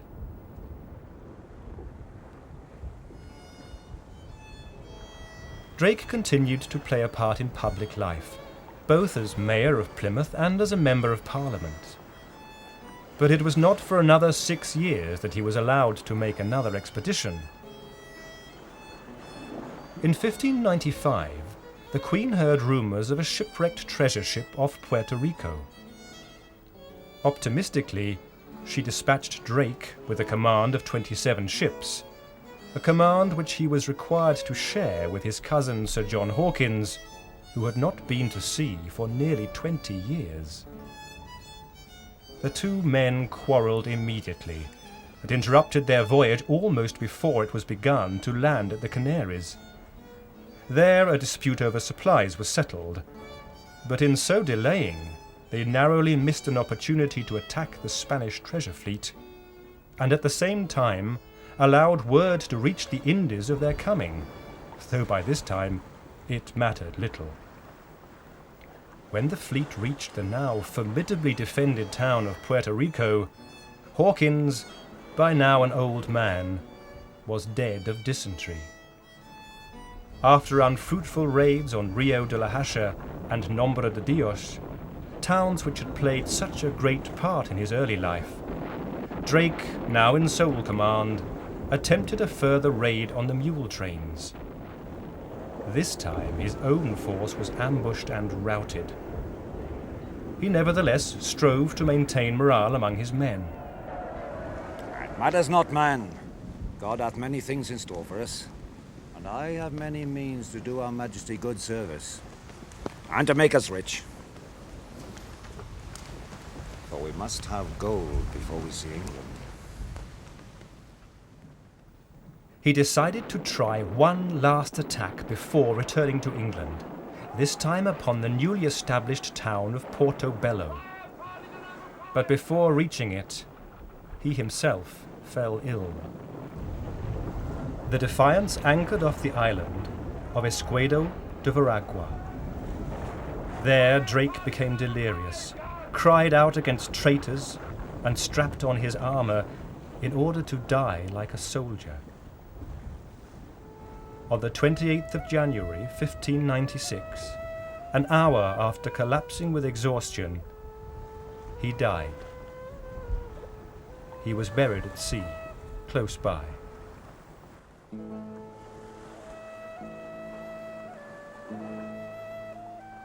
Although Drake's death was widely and sincerely mourned, it was not at the time fully understood what a contribution he had made to the emergence of England as an international power. As the years passed, however, Drake and his achievement was not forgotten. It became rather, with time, an inspiration for the new race of English buccaneers which would soon set forth across every sea and raise the English flag upon every continent, establishing the foundation of what would eventually become the British Empire.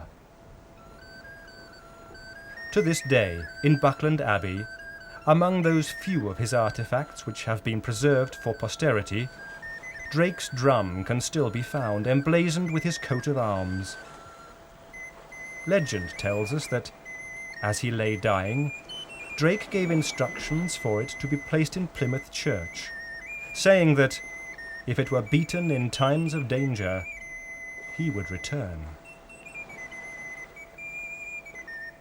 Whatever the truth of this story, many an Englishman on land and sea has sensed in the intervening years that in spirit Drake never truly left them at all.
The Elizabethan age of discovery was driven by the swashbuckling exploits of a few Englishmen. Together, such men as Hawkins, Frobisher and Drake expanded the borders of the known world. But at their heart, guiding this expansion, were others. Renaissance men of learning and far sight, audaciously planning an empire for Britain. Prince of such men was Sir Walter Raleigh.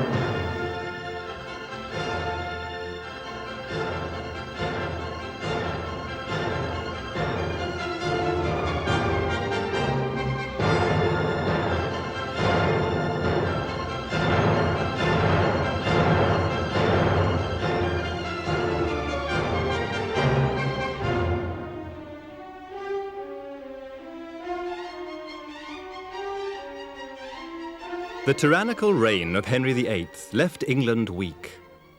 In his wake, first Edward and then Mary attempted to fill the power vacuum.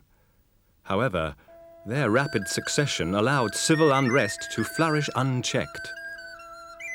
Under Mary, Bloody Mary as she became known, the persecution of Protestants caused deep religious conflict across the country. Worse, this Catholic queen spoke openly of handing her throne to the Spanish king.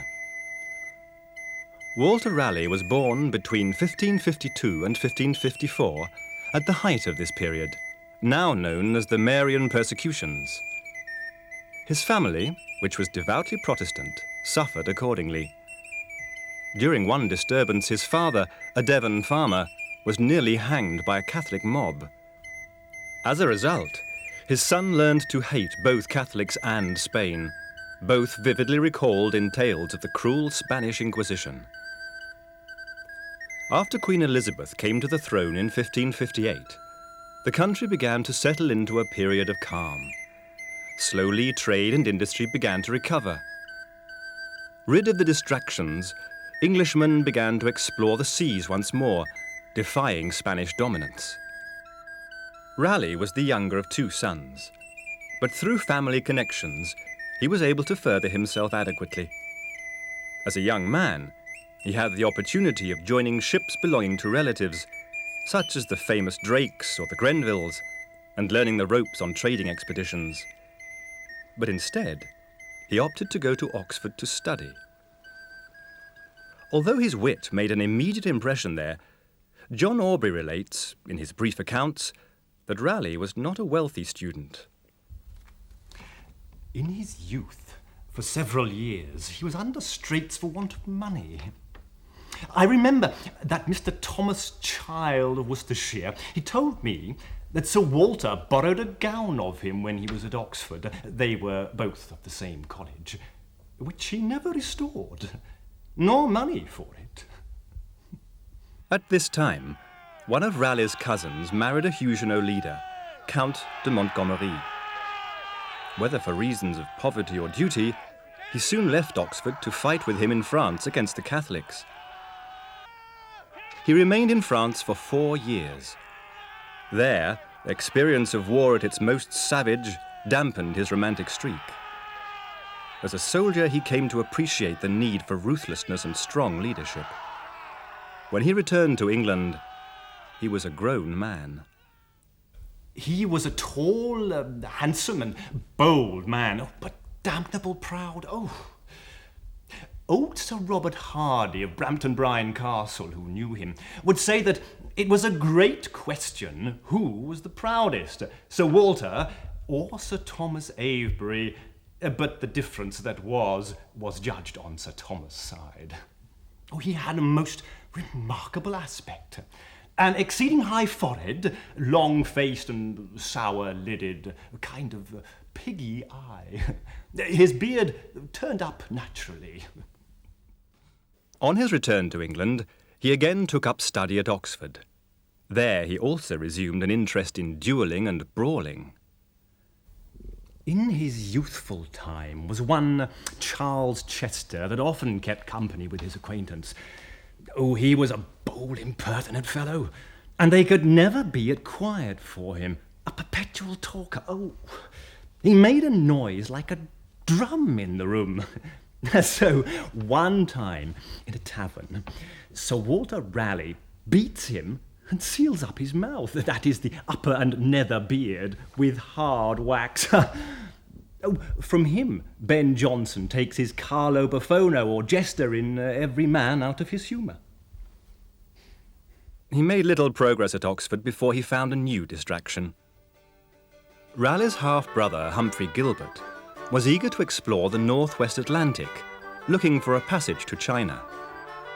Such a route, avoiding the dangers of the Magellan Straits and the Spanish-dominated south, would be invaluable to trade. The best minds of the day, including the mathematician and astrologer John Dee, backed Gilbert's plans. When Gilbert sailed, Raleigh joined his fleet of 10 warships in command of the Falcon. But the adventure turned into a fiasco. 3 of the ships deserted to go pirating. The rest were driven back to port by storms. Raleigh himself encountered a Spanish squadron, and his ship barely survived. For infringing the Queen's official policy of friendly relations with Spain, Gilbert and Raleigh were ordered, in disgrace, to Ireland. There, they were charged with putting down the Desmond Rebellion, which was being backed by Spain and Italy. There, Raleigh again saw fierce conflict. For a while, he was so brutalized by his experiences that he became careless of his life. He led a number of brave but foolhardy attacks before deciding that the English strategy was wrong. Vocal as ever, he was summoned to London to explain his argument to the Privy Council. At court, Raleigh was elegant and persuasive. He immediately caught the eye of the Queen, and from then on, his fortune began to change. Certainly, he knew how to play up to the Queen. The well-known story of how he placed his cloak on the wet ground for her convenience is, in fact, true. He was soon given a commission and ordered to return to Ireland. But the Queen required him to remain in London, so he was allowed to sell the commission at a profit. Many other privileges came his way, and soon he became rich. As one observer, Sir Robert Naunton, remarked, "He was one that it seems fortune had picked out of purpose to use as her tennis ball, tossed up from nothing and to and fro to greatness." But Raleigh was not unaware of the dangers of courting such a creature as Queen Elizabeth. The situation is summed up by another well-reported story in which Raleigh scratched a line of verse upon a palace window. Below it, the Queen added her own. "Fair would I climb, yet I fear to fall. If thy heart fail thee, climb not at all." Raleigh became the Queen's favourite. Over the next 10 years, he used his position to serve England as well as he could. He strove to further the understanding of navigation, shipbuilding, and encourage exploration. As an example of good shipbuilding, he constructed the Ark Raleigh, later named the Ark Royal, according to his 6 requirements.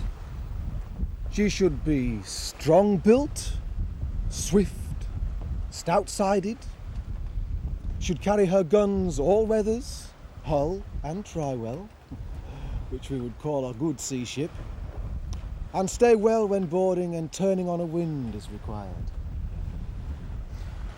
We find by experience that the greatest ships are least serviceable, go very deep to the water, and are of marvellous charge. Besides, they are less nimble, less manageable, and seldom employed. Grande navio, grande fatiga, saith the Spaniard.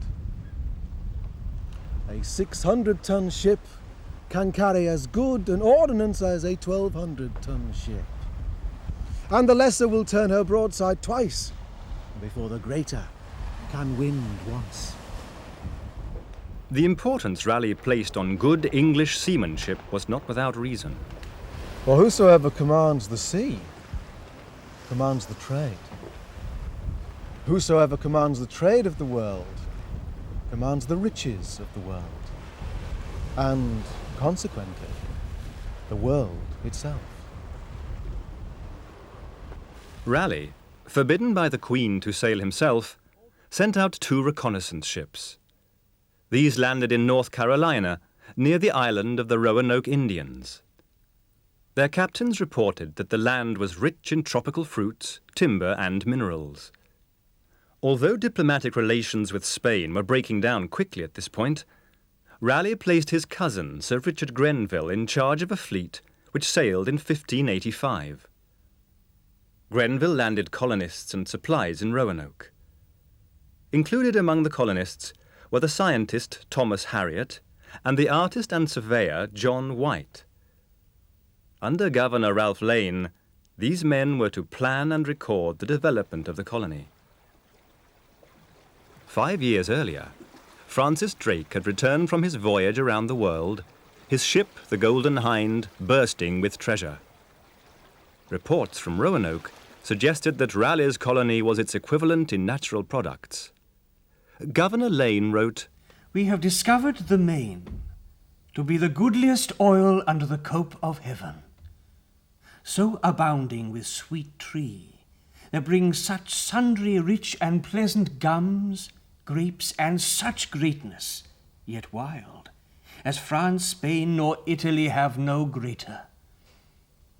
So many sorts of apothecary drungs, such several kinds of flax, and of kind like silk, the same gathered on a grass as common there, as grass is here." To this day, John White's watercolours of potatoes and tobacco can be seen in the British Museum. But the colony, renamed Virginia by Raleigh, in honour of the Queen, soon floundered. Crops failed. Then there were disputes with the Indians over food. Lane saw fit to kill their leader and his men in a preemptive raid on their village. When Sir Francis Drake arrived there after his raid on the West Indies, the colonists were eager to escape and returned with him back to England. Raleigh learned the lessons of this failure. His next expedition, in 1588, was sent to Chesapeake Bay. There families were settled and their ships returned to England for supplies. Tragically, these supply ships were delayed by the sailing of the Spanish Armada. When they did return, 3 years later, Raleigh's settlers had disappeared. Raleigh lost a great deal of money in these ventures, but in laying such groundwork for the future settlements, he demonstrated, not for the first time, how sound his foresight was. Raleigh's part in routing the Armada of 1588 was comparatively small. He was still forbidden by the Queen to sail. Instead, he led a land force on first English, then Irish soil, which was to repel any attempt at an invasion. No such attempt was made by the battered Armada. Raleigh did sail with Drake's counter-attacking expedition in 1589. But despite the burning of Vigo and extensive damage to Spanish ships, the venture was considered a failure. Worse, during the action, Raleigh quarrelled with Robert Devereux, Earl of Essex, who had become his main rival at court. He had already been forbidden by the Privy Council from fighting a duel with Essex. On his return to England, he tired of the demands of this constant rivalry and retired to his estate in Ireland. He resumed his studies and almost certainly began to plan for a future expedition to Guyana, which he had lately heard of. But to finance any such ventures, he needed the Queen's favour. And so, while continuing his writings on navigations and shipbuilding, he sent flattering verse to the Queen. If Cynthia were a queen, a princess, and supreme, keep these among the rest, or say it was a dream.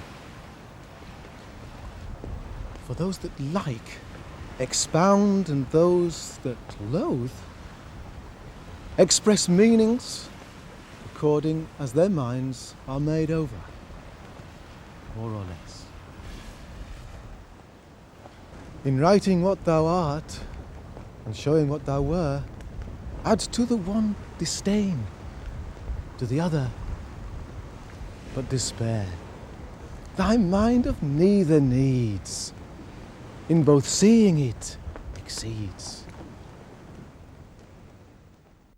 Raleigh's attentions coincided with his rival Essex's marriage to Frances Walsingham.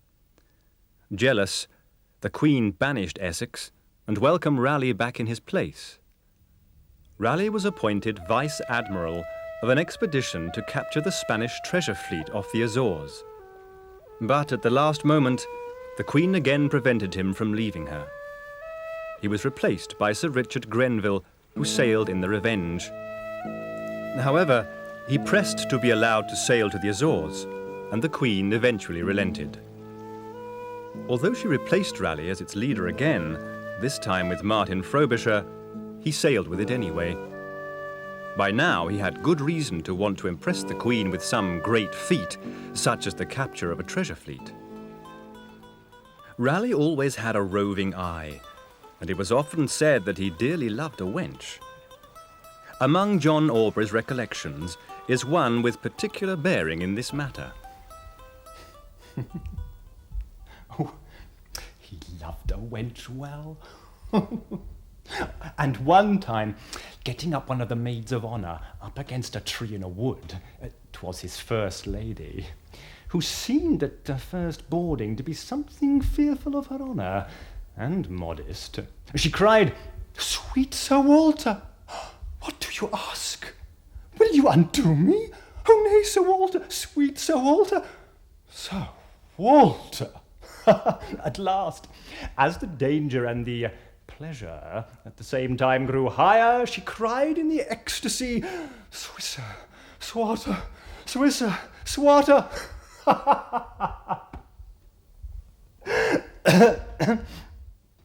She proved with child.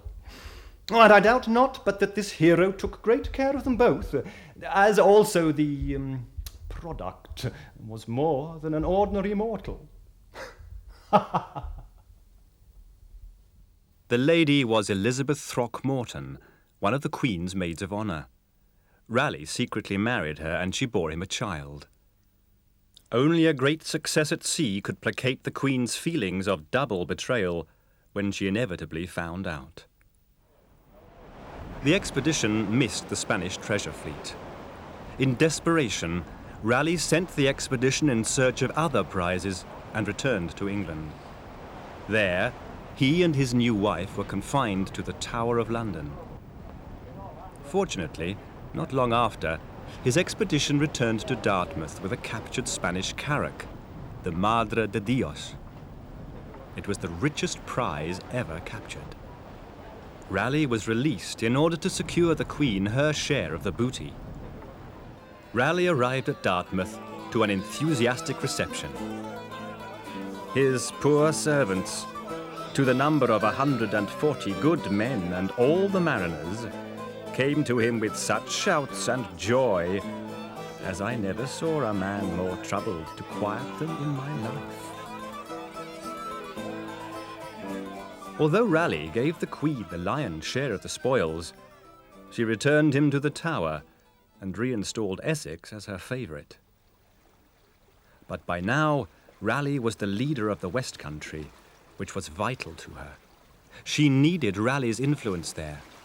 And so, shortly, he was released, and in 1594, banished with his wife to his estate in Sherborne.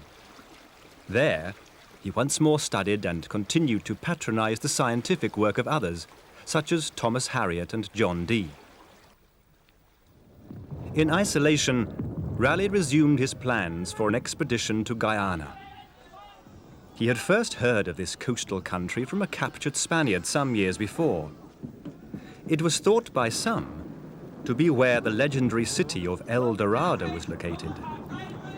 Be this as it may, Raleigh suspected it was rich in the gold mines which the Spanish had been unable to locate elsewhere. As the Spanish had not yet placed full garrisons there, he put together a fleet of 4 ships and set out in 1596. On reaching Trinidad, Raleigh attacked the town of St. Joseph, burned it and slaughtered the inhabitants. The Spanish governor, Antonio de Berrio, was taken prisoner. The native chiefs, whom the Spanish had chained and tortured, were released, thus ensuring their help. On hearing that Raleigh wanted to explore Guyana, the governor did his best to dissuade him. Raleigh courteously ignored him and sailed up the Orinoco. The conditions were difficult. We were all driven to lie in the rain and weather, in the open air and the burning sun, and upon raw hard boards, and to dress our metre and to carry all manner of furniture in them, wherewith they were so pestered and unsavoury that what with victuals being mostly fish, with wet clothes of so many people thrust together and the heat of the sun, I will undertake there was never any prison in England that could be found more unsavoury and loathsome, especially to myself, who had been for many years been dieted and cared for in a sort far more differing. Yet once free of the forest, the beauty of the land more than compensated for these hardships. Whereas all that we had seen before was nothing but woods, prickles, bushes and thorns, here we beheld plains of 20 miles in length, the grass short and green, and in divers parts groves of trees by themselves, as if they had been, by all the art and labour in the world, so made of purpose. And still, as we rode, the deer came down, feeding by the water's side, as if they had been used to a keeper's call. Upon this river there were great store of fowl of many sorts, and of divers sorts of strange fishes, of marvellous designs. When we ran to the tops of the first hills of the plains adjoining the river, we beheld that wonderful breach of waters which ran down Caroline, and might from that mountain see the river, how it ran, in 3 parts. And there appeared some 10 or 12 waterfalls in sight, every one as high over the other as a church tower, which fell with that fury that the rebound of waters made it seem as if they had all been covered over with a great shower of rain. And in some places we took it at the first for a smoke that had risen over some great town. Throughout the voyage, Raleigh treated the natives with honor and respect. Like Drake, he instinctively understood that by winning the hearts of the natives, his task could be made easier. In the Savannah country, he befriended Chief Tipperary. The chief told him that El Dorado lay far across the country, but the rainy season was coming, and Raleigh decided to go back to England. He promised the Indians the Queen's protection, but assured them that he would return. On his return, empty-handed, Raleigh was accused of theft, deceit, fraud, and, unofficially, treason. In reply, he wrote his account of the trip titled The Discovery of the Large, Rich and Beautiful Empire of Guyana, with a relation of the great golden city of Manoa. It was a stunning work which combined the real and the imaginary to create a powerful myth. Its publication made Raleigh's name legendary in the land as the man who added Guyana to the English colonies. Sadly, Queen Elizabeth remained skeptical, and anyway, she had other business to attend to. Fearing that Spain was amassing another armada, the Queen assembled a fleet of nearly 124 ships to raid the Spanish coasts. Raleigh was recalled to command one of the 4 squadrons in the Queen's ship Warspite. His rival Essex commanded another squadron. Most of the work of applying the ships and pressing men fell to Raleigh. Dragging in the mire, from alehouse to alehouse in the seaports. He found the task difficult. As a result of the Guyana expedition, he had lost money. He was also now, although only 43 years old, physically weakened by his travels. Finally, in June 1596, the fleet set sail. The 4 squadron leaders argued constantly but quickly reached Cadiz. Cadiz was defended by huge galleons, called the 4 Apostles, 3 frigates, and 20 galleys. After an attack led by Essex failed, Raleigh put forward his own plan and persuaded the other commanders to follow it. He led the second assault himself in the Warspite and panicked the Spanish. Every galleon was burned. Thousands of Spaniards died. In his account of the burning of the Spanish ships, Raleigh wrote, The Earl hath behaved himself, I protest to you by the living God, both valiantly and advisedly in the highest degree, without pride, without cruelty, and hath gotten great humour and much love of all. The Queen, out of pocket as a result of the poor spoils, was not convinced. But after 5 years in disgrace, Raleigh was returned to his position in court as Captain of the Guard.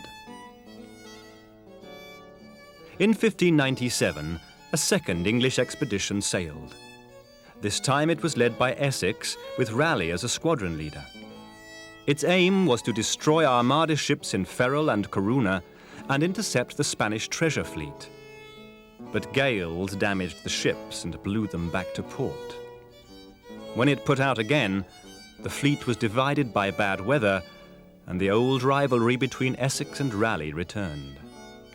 Essex sailed on to lay an ambush for the Spanish without waiting for Raleigh. When Raleigh arrived at Fayal, the rendezvous point, he was fired upon by the Spanish garrison there. But Essex's men refused to attack without word from Essex. Finally, after a water-finding party was fired upon, Raleigh led a small force of 250 men against the town and took it in a fierce and courageous action.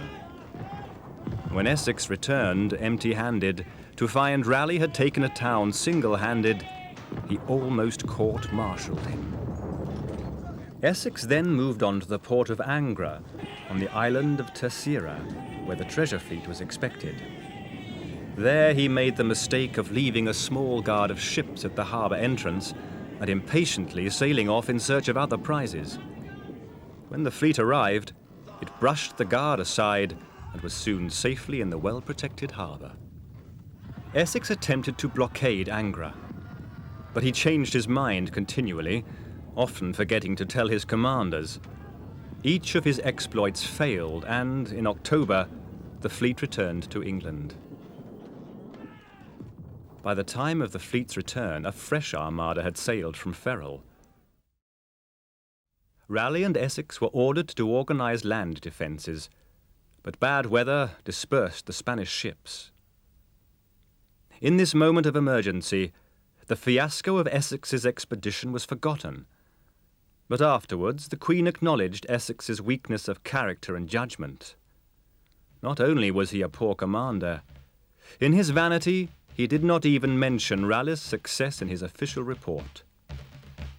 Also, at the age of 31, Essex was living beyond his means and tired of kowtowing to the Queen.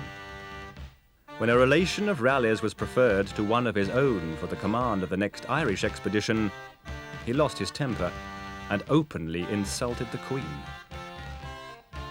Believing that she was dependent on his support, Essex formed a personal army of 2,000 men and used it to interrupt the Queen's birthday celebrations.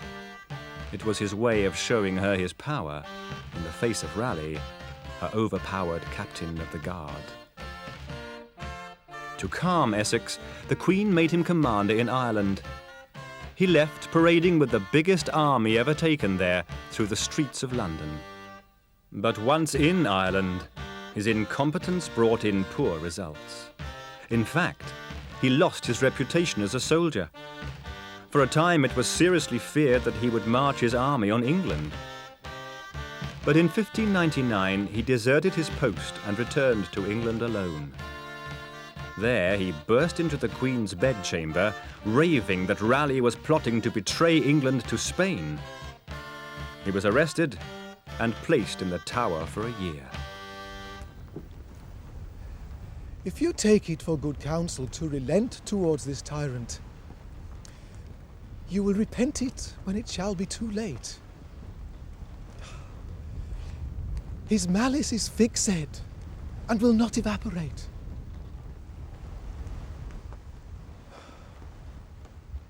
But Essex was released. He immediately began to plot against the Queen. At Essex's trial, one of his fellow conspirators, Sir Christopher Blunt, made a confession. The accusations against Raleigh, he said, had been invented to deceive Essex. Essex was executed. Raleigh, as captain of the guard, was present. When his presence angered Essex's friends, he withdrew and watched from a window instead. There, his enemies claimed, he smoked tobacco and laughed. But after the execution, Raleigh wrote, What is our life? A play of passion? And what our mirth? Music of division. Our mother's wombs the tiring houses be, where we are dressed for this short comedy. Heaven the judicious, sharp spectator is, who sits and marks what here we do amiss. The graves that hide us from the searching sun are like drawn curtains when the play is done. Thus, playing post, we too our latest rest, and then we die, in earnest, not in jest. Many men hated Raleigh, blaming him for Essex's downfall. But the court of Queen Elizabeth was alive with intrigue and politics. The Queen had always defended her position by playing one advisor off against another. This was something Raleigh understood, and Essex, to his cost, did not. But Raleigh's cleverest rival at court was the small, hunchbacked Secretary of State, Sir Robert Cecil, and he understood something that Raleigh did not. For a long time, Cecil had been secretly meeting with ambassadors from the Scottish King James. The Queen was old, and without an heir, James's succession looked likely. But the King wanted to strengthen his position. However, Raleigh refused to meet these ambassadors. He knew that James favoured friendly relations with Spain, a country which represented all that he hated. As captain of the guard, he remained loyal to the Queen alone. Cecil took advantage of this to suggest that only he could prevent Raleigh opposing James' succession. During this period, Raleigh continued to be fully involved in public life as a Member of Parliament. In 1602, he sent another expedition to America. Although it was far too small to form a colony, it reached Cape Cod and set up a base on Cuttyhunk Island. This was the first English contact with New England. Raleigh's far-sightedness was still opening up new opportunities for English traders and settlers. But all his good works would soon count for little. In March 1603, Queen Elizabeth died. Unopposed, partly because of Cecil's planning, King James rode unhurriedly from Edinburgh to assume the throne. As he progressed on his way, many noblemen swore their allegiance to him, but Raleigh did not. At a consultation at Whitehall after Queen Elizabeth's death, how matters were to be ordered and what ought to be done, Sir Walter Raleigh declared his opinion. 'Twas the wisest way for them to keep the government in their own hands and set up a commonwealth and not be subject to a needy, beggarly nation. Well, it seems there were some of this cabal who kept this not so secret, but that it came to King James' ear, who, where the English noblesse met and received him, being told upon presentment to his Majesty their names, when Sir Walter Raleigh's name was told, the King said, "O my soul, man, I have heard Raleigh of thee." But the company was so exceeding numerous that their obedience carried a secret dread with it. Said Sir Walter to him, "Would to God that had been put to the trial." "Why do you wish that?" said the King. "Because," said Sir Walter, "that then you would have known your friends from your foes." For that reason, Sir Walter was never forgotten nor forgiven. Oh, he was such a person every way that, as King Charles I says of Lord Strafford, a prince would rather be afraid of than ashamed of. He had that awfulness and ascendancy and aspect over other mortals. At first, the King appeared to accept Raleigh's allegiance, but he was soon replaced as captain of the guard by a Scot. After that, his privileges were slowly stripped away and his advice, never requested, was ignored. Soon he had lost the wine monopoly which had provided his main income, his Sherborne estate, and his London home. Inevitably, as rumours of plots against the king sprang up, Raleigh was put on trial. Raleigh's behaviour throughout the trial, which so glaringly failed to prove that he was a traitor, impressed many people.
Awaiting sentence, Raleigh determined to die bravely. But his resolve was not called upon. King James, aware of Raleigh's popularity, did not execute the death sentence, but left it hanging over Raleigh's head as he languished in the Tower. Now 50 years old, Raleigh accepted his imprisonment and returned to his studies. His wife and child lived with him, and although now partly crippled, he adapted to life in the Tower. He used its grounds to build a laboratory and plant a small garden. He conducted experiments in botany and chemistry, and just as his popularity grew in captivity, so did his reputation as a suspected magician and alchemist. But King James' fear of Raleigh also grew. Although petitions were made for his release, including one by the King of Denmark, James refused. When the gunpowder plot to blow up the Houses of Parliament was discovered in 1605, Raleigh, although clearly innocent of involvement, was nevertheless questioned. During his imprisonment, the work he had begun in North America continued. The Plymouth Company was formed to colonize New England. Another company aimed to settle in Virginia. Meanwhile, a strange relationship grew up. King James' son, Prince Henry, made friends with Raleigh and came to rely on him as his advisor. It was partly as a means of instructing the heir to the throne that Raleigh wrote his History of the World. But in 1612, the prince caught typhoid fever after swimming in the filthy Thames and died. Raleigh left his history unfinished, though it was published shortly afterwards in this form. In 1616 there was a scandal. Robert Carr, the king's favourite, and Lady Frances Howard were found guilty of poisoning and sent to the Tower. Carr had taken advantage of Raleigh's position to steal the Sherborne estate from Raleigh. Lady Frances was the niece of Raleigh's enemy, Lord Henry Howard. During the investigation of the couple, it was discovered that both the Howard family and the now dead Sir Robert Cecil had received pensions from Spain. This was precisely what they had accused Raleigh of. The king took a new favourite, George Villiers, who urged a renewal of hostilities towards Spain. Raleigh immediately wrote to the king, suggesting an expedition to Guyana, which would hurt Spain and pay for itself. After 13 years' imprisonment in the Tower, at the age of 64, grey, lame and malaria-ridden, Raleigh was freed. From the start, the Spanish ambassador, Gondomar, tried to stop the expedition. He claimed that Guyana belonged to Spain and that Raleigh intended to turn pirate and plunder the Spanish Main.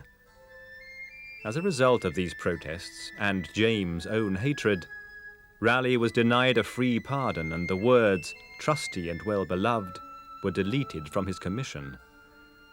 And he was, incredibly, made to give a solemn pledge not to set foot on Spanish territory or inflict the least injury upon a Spanish subject. Raleigh took advice as to what he should do. Sir Francis Bacon, among others, suggested that he should go ahead without waiting for a formal pardon. Raleigh heeded this advice. His need for a success in Guyana became public knowledge, and as ever, his enemies, the Spanish not least among them, were determined to make him fail. He embarked in 1617 aboard the Destiny, commanding a squadron of 7 ships. His first stop was at Lanzarote in the Canaries. There, one of his captains, John Bailey, deserted him and returned to England, claiming that Raleigh had turned pirate. Fortunately, a merchant ship captain who had witnessed the desertion then also arrived back in England. Bailey was imprisoned, but Raleigh's misfortunes continued. 42 men died of illness on the outward journey, and Raleigh himself spent a month in a fever. Then, on reaching Guyana and meeting his old native friends, another of his officers, Captain Keames, disobeyed his instructions and led an attack on the town of San Torme. A dispatch captured en route to the Spanish king revealed the frustration of the Spaniards.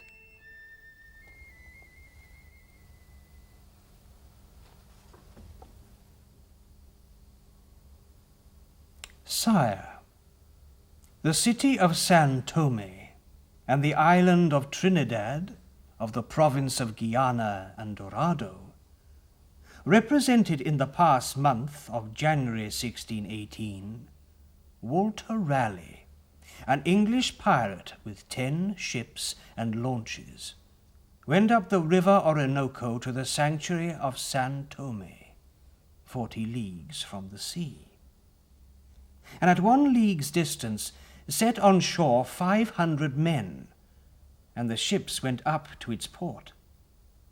The governor, Diego Palomique, who with all his diligence made preparations to defend it with the few soldiers he had, attacked him with very great valour, and as no other plan was available, he engaged him at 11 of the night by way of defending the city, seeing that he lacked men and was without artillery or regular troops.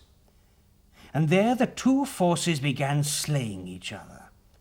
The enemy then remained in occupation of the place for 29 days, during which period they contrived to their side the peaceful Guiana Indians, situated nearest the town, who straightway rose in rebellion in order to support the enemy.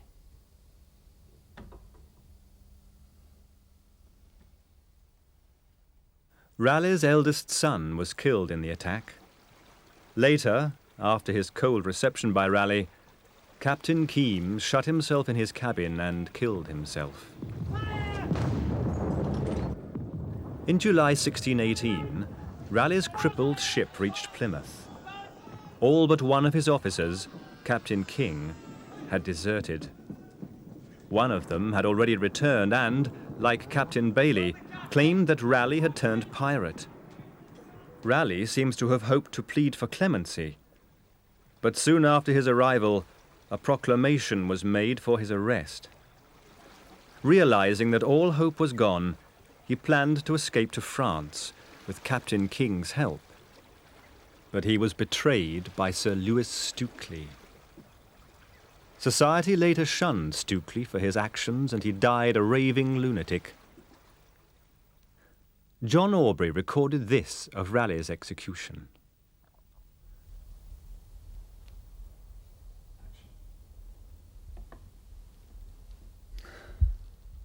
These lines Sir Walter Raleigh wrote in his Bible the night before he was beheaded, and desired his relations with these words, viz., beg my dead body, which living is denied to you, and bury it either in Sherborne or Exeter Church.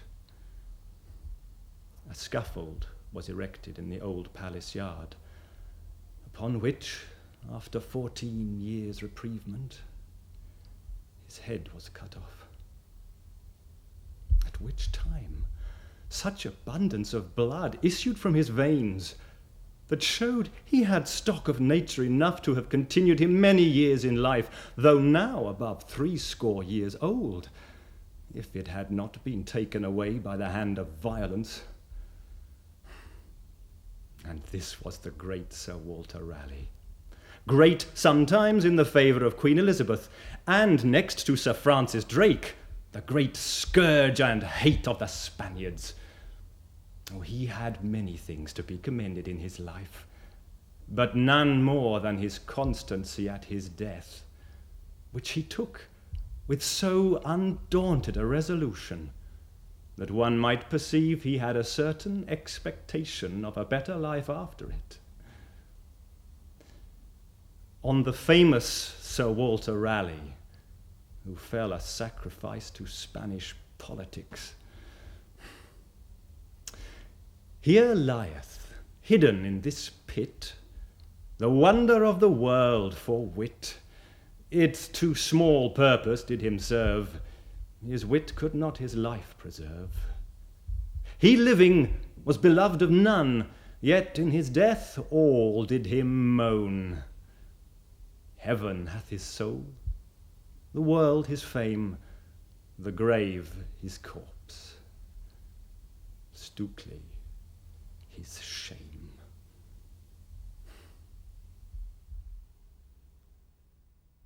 And so died Sir Walter Raleigh.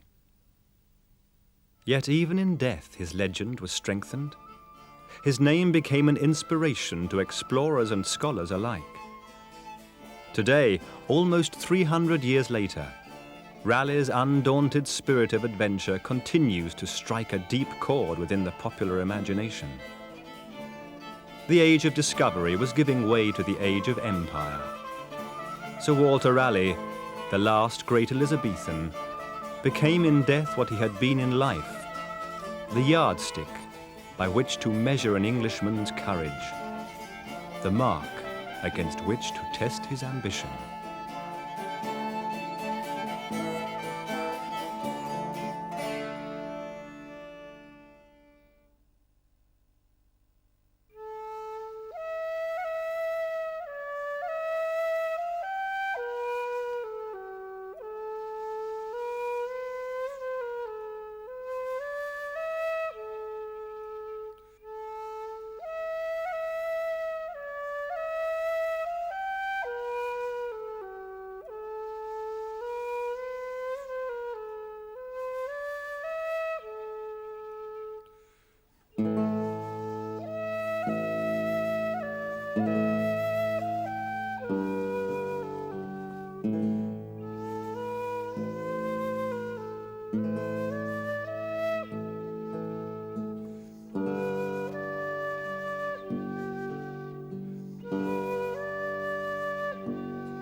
The polar region of Antarctica is one of the harshest and most unforgiving environments on Earth. It was into this trackless wilderness that Captain Robert Falcon Scott and his 4 companions ventured early in November 1911. They were determined to be the first men to reach the South Pole. They were never to be seen alive again.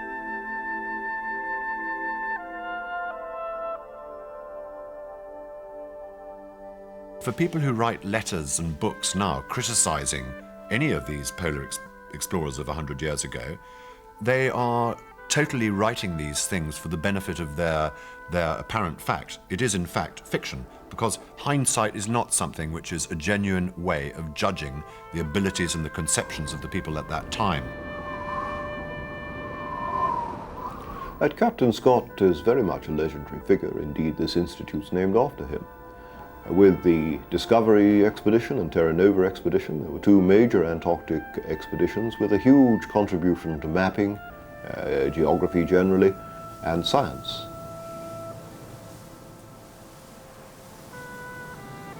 Scott has become part of the British myth of the explorer hero, I think, and I don't believe that it will ever be otherwise. But that is not to say that he has escaped criticism. I find it really difficult to imagine what it must have been like for Scott and those other early Antarctic explorers. At the time, Antarctica was an unexplored and certainly unknown continent, and there were certainly no maps or no charts of the area. So, one wonders if Scott really knew what Antarctica was going to be like and what he was letting himself and his fellow team members in for, really. I think that discussing the mistakes that Scott made is a futile argument. Who knows?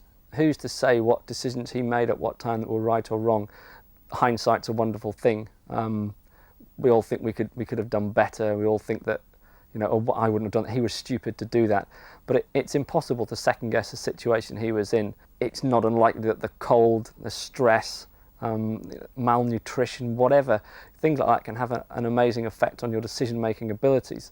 And I think it's quite unfair to try and second guess what he was thinking at a time when we have no idea how things were working out for them. Robert Falcon Scott, the British Antarctic explorer, and his brave polar party finally arrived at the southernmost point on Earth, the South Pole, on the 17th of January 1912. For 78 days they had fought their way through unimaginable weather conditions, through driving blizzards and temperatures which had fallen as low as 40 degrees below freezing. Despite their heroic efforts, the hand of fate was to prove unkind to them. The black flag which greeted them at the pole had been placed there a month beforehand by a Norwegian team led by Roald Amundsen. This particular black flag was the one that Amundsen left on the South Pole, a standard survey flag. The colour is of course black, as were all the survey flags used in the White Continent. Just over a year later, the news of the British team's deaths reached London, and so the name of Robert Falcon Scott immediately passed into legend.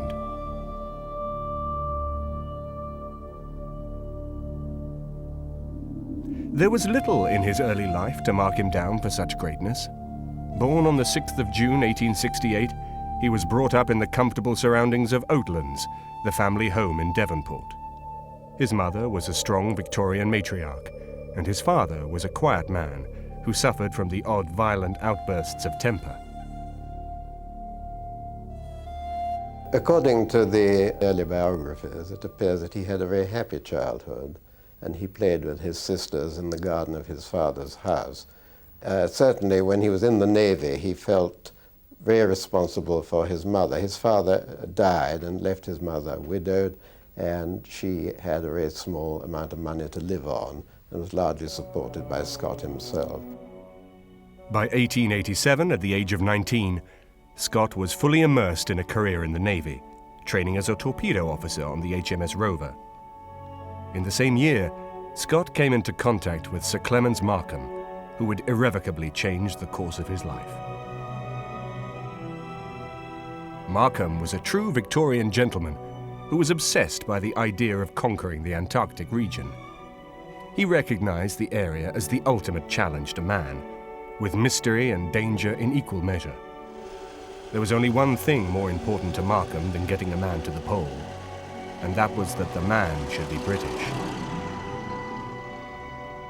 Clement Markham knew that he wanted somebody of a certain age, and he went out, and whenever he was in society all over the place, he was looking out, and he once went to a boat race, a naval boat race between 3 young lieutenants, and the one that won was Scott, and he remembered that when he saw them many years later. The two men did not meet until 1899, 13 years after Markham had spotted Scott's potential. Within 2 days, Scott had applied for the post of commander on the Antarctic expedition. If Scott needed fresh impetus and direction, the prospect of the Antarctic challenge must have seemed almost too good to be true. The Antarctic which Robert Falcon Scott was to come to know was recorded for posterity in these famous watercolours by his great friend and fellow explorer, Dr. Edward Wilson. His diary is the one that Edward Wilson kept, and in it he includes some amazing sketches of the hut, the flag, and the Norwegian items actually at the South Pole. The method Wilson used for producing his magnificent watercolours was to do these sketches and paint them up in the hut. You couldn't do watercolours in the field. The stuff was very much a solid. But if you look at this one, for instance, again, the Norwegian tent at the pole, you'll see that he's put little indications around the sketch of the flag, giving its colours, red, white and blue. Also bits on the texture, the red, brown leather pieces, likewise on the tent, were sufficient for Wilson as an expert artist.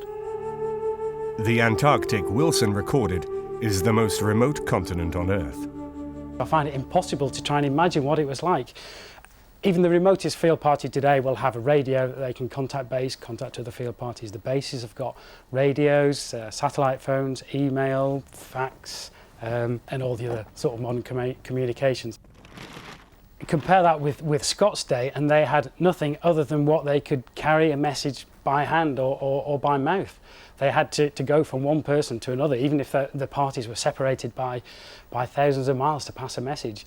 And getting a message out of the Antarctic meant waiting for the ship to leave at the end of the expedition, or maybe partway through the expedition. So I find it very difficult to actually imagine what it was like coping with the lack of communication. If a man sets foot there, he is over 600 miles from the nearest land.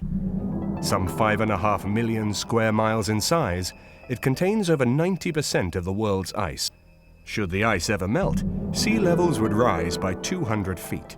Temperatures drop to almost unimaginably low levels, the lowest on record being minus 126 degrees Fahrenheit.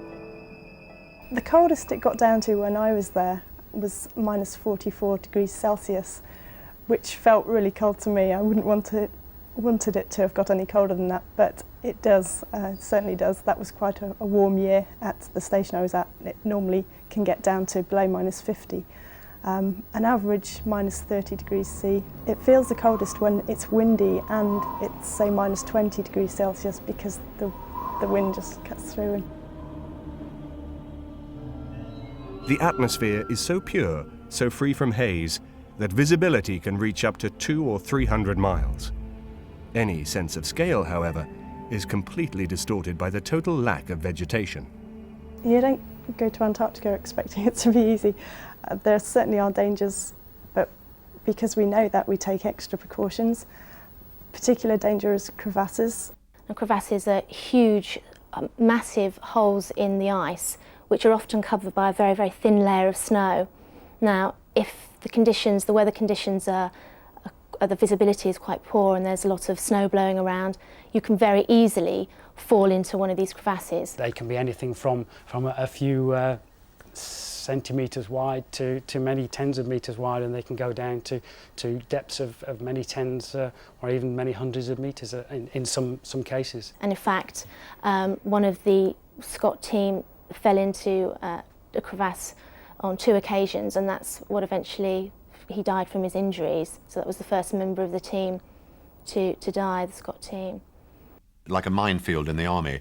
You just got to go. And if you fall in, you hope that the rope which is tied between you and your sledge will be sufficient for you to fall into the hole, but the sledge not to fall after you. Or, if the sledge falls into the hole, for you not to be dragged after it. Now, very often people would find that the man and the sledge and the dogs would all fall into the same hole, and that would not only kill the man and the dogs, but would often, as in the case of Douglas Mawson back in 1914, all the food was on that sledge, and they were 300 miles away from anywhere in awful country. Theirs was the slow death of starvation. So whenever we go walking in an unknown sort of area or unknown crevassed area, we always have a harness with a rope attached, and we tie ourselves together with somebody who walks 10 metres in front of us, who's also on the other end of that rope. The idea being if the person in front goes down the crevasse, they'll pull me to the ground, and I should have an ice axe so I can ram the ice axe in and hopefully stop them from falling too far down the crevasse. You very rarely find one that's deeper than 180 feet. But you can die quite easily if you fall 180 feet, because there's very sharp bits of ice all the way down that you can get stuck on and smash your skull or your backbone. It's very easy then and now to kill yourself by falling into a crevasse. It is impossible then and now to know where the crevasses are before you've fallen into them. The Antarctic can also be unbelievably beautiful, with refracted light causing false suns and moons. It was this unknown world of beauty and danger that Sir Clement Markham hoped to claim for Britain. Expeditions had ventured into the hazardous region before, from Britain, Norway and Belgium. In 1897, the Belgian ship Belgica became trapped in the Antarctic's unyielding ice field for some 2 years. Aboard was a young Norwegian first mate who would later play a more notable role in Antarctic exploration, Roald Amundsen. Roald Amundsen had been to the Antarctic before Captain Scott. He was aboard the Belgica, the first ship to winter in the south. Subsequently, he made an amazing journey through the Northwest Passage, did that successfully, the first vessel to transit it. And he was extremely keen on polar exploration. He'd done Arctic and Antarctic, and had very much the object of reaching the South Pole. The way this expedition was organized and arranged was most strange, though. Publicly, right until the last moments, it was put out as a North Polar expedition. It wasn't until he reached Madeira that he publicly announced that he was going to the South Pole. By 1899, after years of hard work, Markham had managed to raise enough money to get the British project underway. Scott was acutely aware of his own lack of experience in polar conditions, and so arranged a visit to Oslo to speak to a man whose knowledge of the area was second to none, Fridtjof Nansen, the famous explorer who had developed an unrivaled expertise in dog sledging. "Take dogs to the pole," Nansen told Scott. "Train them well, and they'll not let you down." The method of transport that had been recommended to Scott and had been used extensively in the Antarctic was sledge dogs. Nansen proposed that should be the transport they'd rely on greatly. Scott had a large number of sledge dogs in the first expedition, and indeed they were breeding. Second expedition, likewise, he was equipped with dogs. But he did not make the best use of them by any means. The problem with that is, with an expedition that's largely naval, the experience with dogs is not strong in those circumstances. And one really needs two things. The dogs have to be properly trained to work with the men, and the men must know and understand the dogs for it to be effective. When neither of these is fully accomplished, then their use is far less effective than it can be in proper experienced dog hands. Someone who knows well to handle them, a good example is Amundsen, of course. Scott returned home with much on his mind, for whilst in Oslo he learnt of plans in other countries for expeditions to the pole. Scott returned to Britain, determined to speed the British effort along. Firstly, a ship strong enough to force a way through Antarctic ice was needed. The tender chosen came from the Dundee Shipbuilders Company, who had a vast experience of building whaling ships, which could withstand the harsh Arctic regions. The ship needed to be made of wood, to avoid hindering magnetic observations, which were essential to the expedition. First and foremost, the trip was to be a scientific survey, but the issues were already being muddled by some. The Discovery was launched on the 21st of March 1901, and Scott's expedition plans were nearly complete. Now a crew was needed. Gradually, a scientific team was assembled, all personally chosen by Scott, who had listened carefully to the recommendations and advice of fellow officers. His first recruit was, of course, Dr. Edward Wilson, who was not only a fine painter, but also a zoologist. Wilson was a valued friend and important ally over the next few years. Another significant recruitment in Scott's story was Discovery's third mate, Ernest Shackleton, a gregarious, easygoing charmer with the aura of a rebel about him. Given Scott's serious nature, the two men were poles apart, and later on became rivals. I think in any expedition like theirs, you need a reasonable mix of characters. I think Scott was very much the leader, and people like Shackleton, who perhaps wasn't the organisational leader, but was certainly very much the link between some of the people in the sort of lower ranks, if you like. I mean, it was still very much along military lines, obviously because of the sort of nature of these expeditions at that time. But I think that Shackleton was one of the chaps and could get on with everybody in the expedition, whereas Scott was very much the leader, and he felt that he had to make all the difficult decisions. Subsequently, of course, Shackleton went back to the Antarctic and led his own expeditions, and very successfully, and never lost a man in an expedition himself. On August the 6th, 1901, Discovery set sail from the Isle of Wight towards the Antarctic. Sir Clement Markham later wrote, "No finer set of men left these shores, nor were men ever led by a finer captain."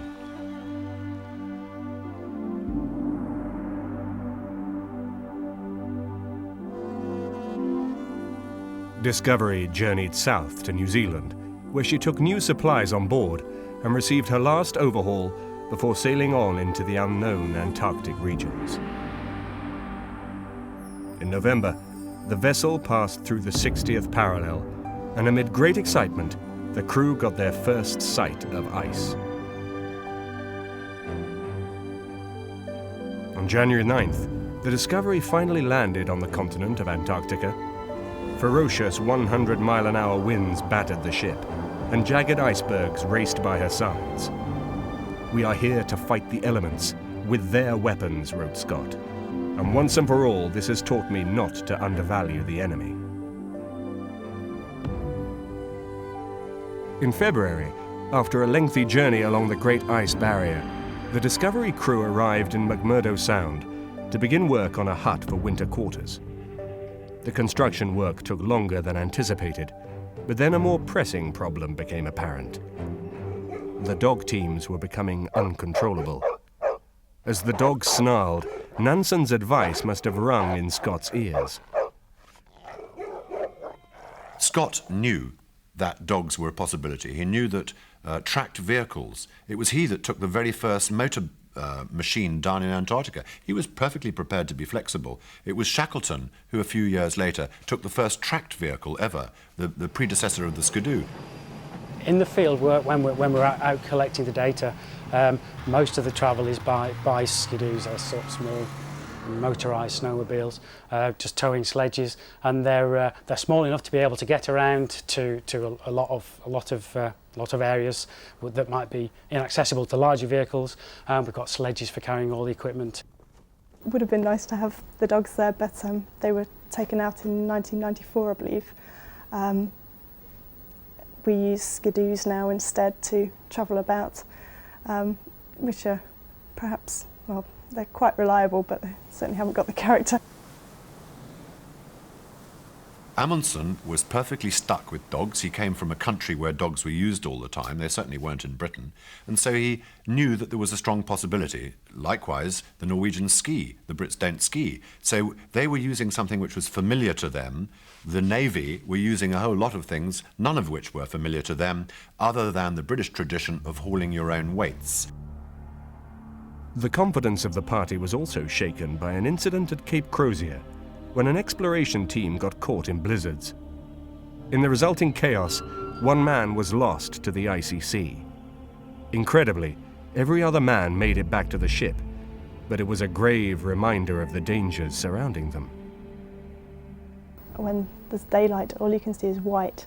It's snowing, the wind's picking up the snow and just blasting it into you, and everything is white. We have hand lines between buildings to help you find your way around if you're on base. So if you lose sight of one of those, you could be in trouble, but we hang on to those so we have an idea of where we're going. The most ever-present hazard for polar explorers was frostbite. This devastating condition caused slow blackening of the extremities, and the only remedy was amputation. Frostbite, again, is a very real risk. But again, these days, we've got fairly good clothing, so you should be able to avoid getting frostbite or any other sort of cold injuries. Again, I think we have a slightly more modern attitude these days to combating the cold and working in the cold. In that if you feel yourself getting cold, rather than pushing on the way that people might have done in Scott's days in the heroic age, sensible people, you'll stop and you'll warm your hands up if it was your hands that are getting cold, or warm your feet up, or just getting some shelter if you feel yourself getting cold. During the long winter months, Scott prepared for the spring journey to the South Pole. He decided on a team of 3 men, which included himself, Wilson, and Shackleton. It was typical of Scott to recognize Shackleton's qualities and appreciate how useful they would be on the difficult march south. Any personal feelings were buried for the sake of the cause. And it was Wilson who suggested to Scott, once they were in the Antarctic, that Shackleton should join Scott and himself on the first attempt to sledge towards the South Pole. On November the 15th, the last of the support groups turned back towards base, leaving Scott, Wilson, and Shackleton with the dogs to journey forward towards the pole. Although the 3 men made Herculean efforts, progress averaged only 4 miles per day, and before long, the dogs began to weaken and die. The Enterprise took on a shambolic appearance, with Scott, Shackleton, and Wilson yelling frantically and the dogs pulling sporadically in different directions. By December, illness had struck. Shackleton had contracted scurvy in his mouth, and Wilson was suffering from snow blindness. There's very few cases of snow blindness these days because everyone will have good sunglasses and goggles, just out of comfort, really, you tend to wear them all the time because the sun can be very bright, especially on sunny days when it's reflecting back from the snow. It's more comfortable to wear sunglasses, and that stops snow blindness completely. I think if you are unfortunate enough to get snow blindness, it's very painful at the time, but it is completely recoverable. In the long term, I don't think there's any long-term damage done to the eyes. They had reached the 82nd parallel, but Scott decided that their situation was so severe that they would have to turn back. They now faced the long and painful journey back to the ship. The dogs were dying now at the rate of 1 per day, and their plight broke Scott's heart. He has pulled like a Trojan throughout. His stout little heart bore him up, till his legs failed beneath him and he fell, never to rise again. By now, Shackleton was struggling for breath and spitting out blood. He had to be borne upon the sledges, and on January the 18th, he collapsed completely. Scott was typically sympathetic to his situation. He is very plucky about it, for he does not complain, although there is no doubt he is suffering badly. On the 28th of January, the party, almost spent, reached Depot A, where they had left supplies on their outward journey. With enough food, Shackleton's condition improved, and on February the 3rd they completed their final 60-mile leg back to Discovery, to a tumultuous welcome from the crew. There was a huge celebration aboard the Discovery that night. The expedition remained in the Antarctic region for a further 18 months, conducting scientific experiments and surveys.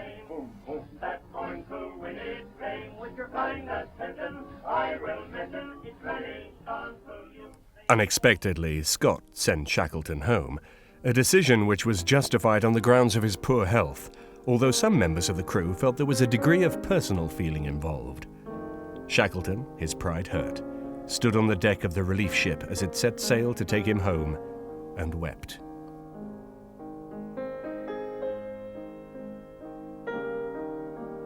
Eventually, the rest of the crew arrived back in Britain in September 1904. A shy, introverted man, Scott found the sudden demands of lectures, medal presentations, and society parties difficult to cope with. "I've had enough of notoriety to last me a lifetime. There's been no peace, no quiet, nothing but one mad rush," he wrote to a friend. It was with relief he returned to the Navy in August 1906, aboard HMS Victorious. Unable to escape the feeling that the job was only half done, Scott began to formulate plans to return south. By the following March, Scott was nearing the target for funding of the trip. He was also well on his way to completing the list of his new crew. Among the names were Birdie Bowers, the soldier Lawrence, Titus Oates, Atkinson, the surgeon, and Mears, who would be responsible for the dogs. From the previous expedition in 1902 were Edward Evans, Edgar Evans, and Stoker Lashley. Nansen again urged Scott to take a team of fully trained dogs. At this time, Roald Amundsen was engaged in an expedition to the North Pole, showing to what fine use dogs could be put. The Norwegian explorers, some of them had spent a lot of time working in the Arctic with experts who have been running dogs for years and years, so they had a lot more experience and a lot more skills already, and it could be that even with the best will in the world, Scott and his men might not have had enough time to learn all the skills required to run the teams and train them properly. Scott's previous bad experiences led him to decide that ponies should accompany the dogs on the journey. This has often been cited as the decision which cost Scott and his companions their lives. It could be that the way they managed the ponies or the particular animals they had, they weren't the best animals, so it could be that the attempt was doomed from the start in terms of the support that the animals could give them. But I think the dogs in particular proved very useful at the time, but there weren't enough of them and they weren't deployed in such a way to really contribute to the success of the trip, and it eventually ended up in failure. Subsequent events were to prove well-trained and expertly handled dogs would certainly take a team to the pole and return them safely. Although he had originally intended to repurchase the Discovery to make their long voyage, Scott eventually decided upon the Terra Nova.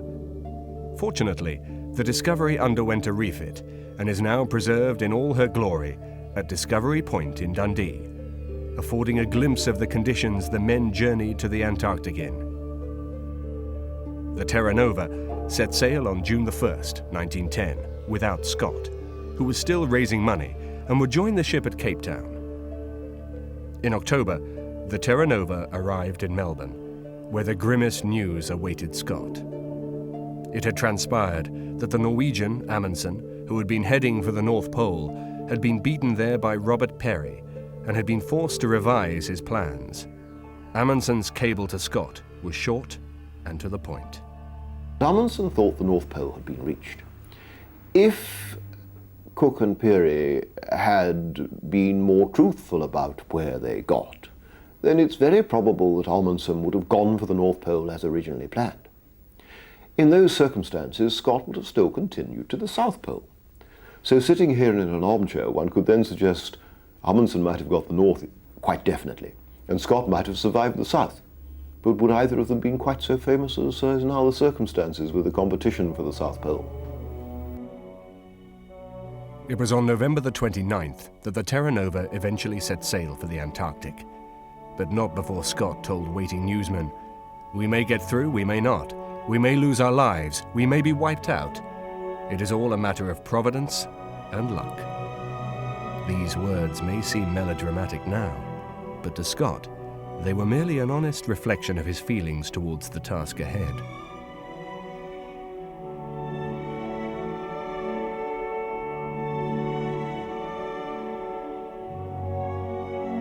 The journey towards Antarctica was particularly rough, with the animals, 19 ponies and 34 dogs, bearing the brunt of the angry seas. Evans recorded that the dogs were almost hanging by their chains, whilst Oates, in charge of the poor ponies, worked like a Trojan to protect them as the ship rolled and lurched.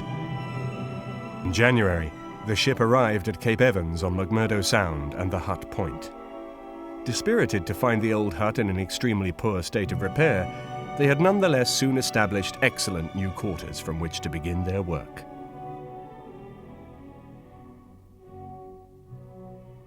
The next step was to establish a forward depot known as 1 Ton Depot, which Scott hoped to build on latitude 80 degrees south.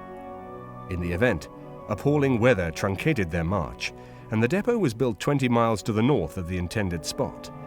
These were, as we shall see, to be 20 crucial miles. On February the 4th, the Terra Nova, on its journey from the east, sailed into the Bay of Whales to be confronted by the sight of a ship moored there. It did not take them long to discover it was the Fram, Amundsen's ship. One astonished crewman later wrote, "They had 120 dogs and are going to the pole. No science, no nothing. Just the pole." Although he conceded that the Norwegians seemed charming men, even the perfidious Amundsen. They have unlimited dogs and experience in snow travelling that could be beaten by no collection of men in the world. I think that the two parties will reach the pole next year, but God only knows which will get there first. Amundsen's the science done was fairly minimal. Meteorology was recorded, but the mapping and survey was nowhere near to the same extent. In a way, with the two expeditions going to the pole, it's frequently called a race, but there's more to it than that. Scott's expedition was mapping and exploring side valleys and glaciers all the way. You couldn't exactly say it was on full speed.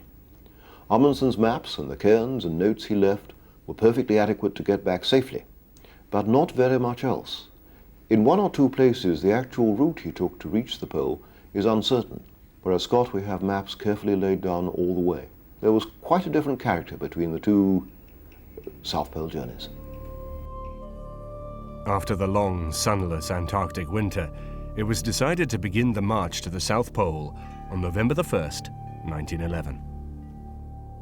The men would split into two groups, the advance and main parties. The parties marched 15 miles apart, the advance party making the route as it progressed. Every 65 miles, depots were established for the journey back. The following main party was led by Scott and contained the majority of the dogs and ponies. Unbeknown to Scott, Amundsen and his party were already 5 degrees further southward, which meant that in the race to the South Pole, he had established an unassailable lead. Scott's men marched on, but by the end of November, the weather had worsened, forcing them to camp. It was December the 8th before any further progress was made, but after initial hopeful signs that the weather had broken, the snow and wind descended upon them once more.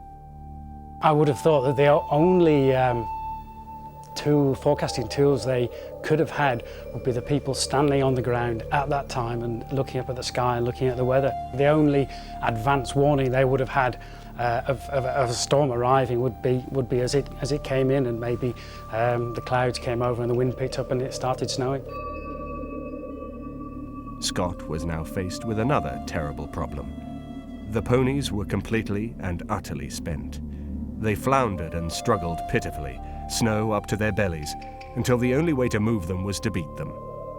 Scott mercifully had them all shot, ending their misery. But because they were slaughtered many miles short of the objective, all sledge hauling from then had to be done by manpower alone. Now, a lot of people thought that, in fact, human power was more effective and better designed than dog power or even machine power. But it wasn't until 1993 that we finally proved that Scott was correct, because we have managed to cross the entire continent, not just halfway to the pole, using nothing no outside help whatsoever, hauling all our own equipment. Many American and Soviet expeditions have tried to cross the whole continent using either dogs or machines, whatever sorts of machines, but neither the dog nor the machine has proved sufficiently fuel efficient to be able to do so without resupply at some point. Humans can. There was a great basis of correctness in Scott's thoughts when comparing dogs with people. The bad weather lasted until the 17th of December, when there was a relative improvement enabling the party to make much better progress. In late December, the time came for Scott to decide upon the summit party, the one sledge team which would actually go to the pole, and the final assault party, the men who would travel to within one short step before turning back. The remaining men returned to Cape Evans immediately. The final assault party would be Edward Evans, Crean, and Lashley. This left the summit party, consisting of Scott, Wilson, Evans, Bowers, and Oates. The 8 men who remained ensured that Christmas Day was celebrated with a good meal. They feasted on slices of horse meat, onion, and curry powder, followed by plum pudding. But the journey was beginning to take its toll. Scott noted sledging difficulties, and Wilson was beset with his old problem of snowblindness. However, New Year's Eve arrived with only 170 miles to travel and food in plenty. The party was suddenly awash with optimism. It was on January the 4th that the time came for the final assault party to turn north, leaving the remaining 5 men to attack the pole. Crean wept openly, and Lashley was so overcome he was unable to speak. The next few days' march were the hardest they had known, but determination and the knowledge that every exhausting step brought the pole a little nearer kept them going. On January the 10th, Scott wrote in his diary, "Only 85 miles from the pole, but it's going to be a stiff pull both ways, apparently. I never had such pulling. All the time the sledge rasps and creaks. We have covered 6 miles, but at a fearful cost to ourselves. Still, it is wonderful to think that 2 long marches would land us at the pole." By Tuesday the 16th, his entry told a different tale. About the second hour of the march, Bowers' sharp eyes detected what he thought was a cairn. He was uneasy about it, but argued that it must be a sastrugi. We marched on and found that it was a black flag attached to a sledge carry. Nearby was the remains of a camp. This told the whole story. The Norwegians have forestalled us and are the first to the pole.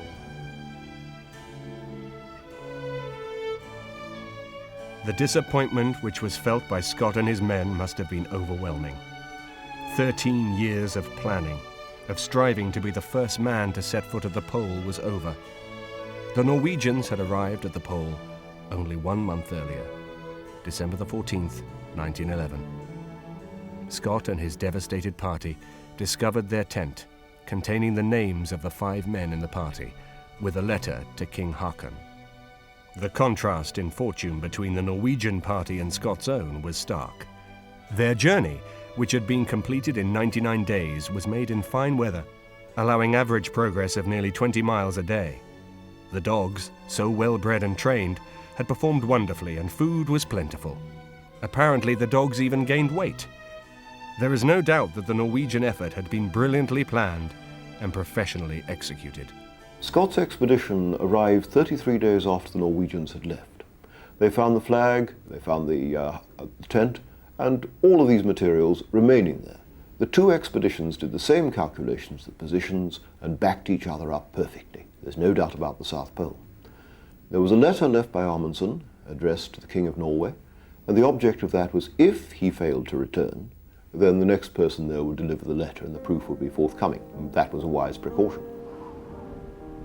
Beaten to the pole, the Polar Party now faced the dreadful prospect of an 800-mile march back to Cape Evans, cold and very weary. Scott noted the condition of the men was deteriorating, particularly Evans, who had suffered several minor injuries and had weakened badly. Today has been the worst day we have had on the trip. I have never seen such a mess of ice. I have no idea where we are, or how far to the next depot. I have ordered a reduction in rations. We must get there tomorrow. Evans's condition was now critical, and it was obvious to the rest of the party that their companion was slowly dying. On the 17th of February, he fell into a coma, and at around midnight became the first to die on the long polar march. On February the 18th, the rest of the summit party reached the camp at the foot of the glacier where the ponies had been slaughtered. Their first full meal in a month consisted of horse meat. Food shortages were made worse by a new threat, the shortage of oil. The temperatures plummeted to minus 40 degrees centigrade, freezing their stores of paraffin. Many of the early Antarctic explorers died of exposure, and certainly one of the factors that finished Scott and his team members off was the cold, was the lack of adequate clothing. They had a lot of natural fibres that when they sweated, that actually froze to their body. We know that their diet was a lot poorer in the days of Scott's expeditions, and I think there'll be a long-term degeneration, probably mentally and physically, that will affect your judgment in all the things you're doing as well. One of the contributing factors to the tragic end of those returning from the pole was the weather. They were going across the ice barrier after the equinox. It was getting progressively colder. There's two things to think about. One, the temperature is approaching minus 40, and two, the wind. An intense wind, a blizzard in that temperature, is a very powerful combination. You lose heat rapidly. Frostbite can be a severe problem. Indeed, in the case of Oates, his limbs remained frostbitten until he left the tent. In fact, all 4 men were now suffering terribly with the side effects of the cold. On their arrival at the depot at Mount Hooper on March the 9th, Scott had hoped to find Cherry Garrard with the dogs, which would have undoubtedly saved their lives. But bad weather had beaten the team back to One Ton Depot, 72 long miles away. At this point, Scott ordered that each man should be given the means to end their suffering, and Wilson dutifully handed every man 30 opium tablets each. It was now that Titus Oates made his famous selfless sacrifice. He had begged to be left in his tent to die, but the others had steadfastly refused. Another blizzard raged, and as the wind ripped savagely at their tiny tent, Oates raised himself painfully to his frostbitten feet. "I'm just going outside, and maybe some time." With these words, the brave soldier staggered from the tent, never to be seen again.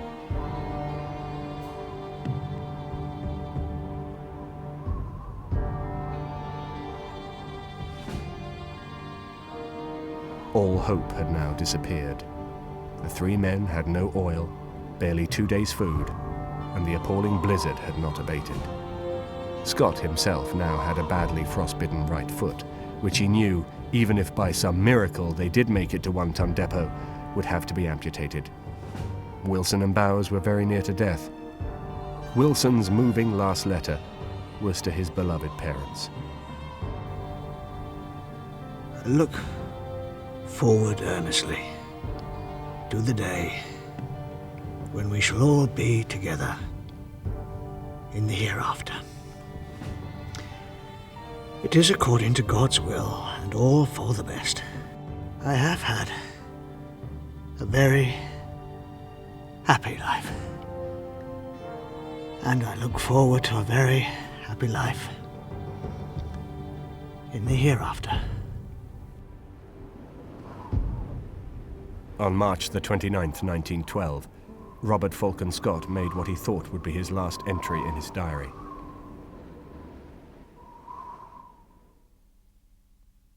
It speaks volume for the strength and sheer force of will which Scott possessed, that in fact he completed no less than 12 more letters. All were in a legible hand, all were clear-minded and coherent. He wrote to the mothers of Oates and Bowers, and to Wilson's wife, to naval colleagues, and of course to his much-loved wife Kathleen. But it is his remarkable message to the public which perhaps encapsulates Scott as a man. For my own sake, I do not regret this journey, which has shown that Englishmen can endure hardships, help one another, and meet death with as great a fortitude as ever in the past. We took risks, we knew we took them. Things have come out against us, and therefore we have no cause for complaint, but how to the will of Providence, determined still to do our best to the last. The dead men were found on 12th of November 1912. It was the surgeon, Atkinson, who was first to the tent, now virtually buried in the deep white snow. Petty Officer Williamson, one of the search party, wrote later, "Commander Scott's face was very pinched and his hands, I should say, had been terribly frostbitten. Never again in my life do I want to behold the sights we have just seen."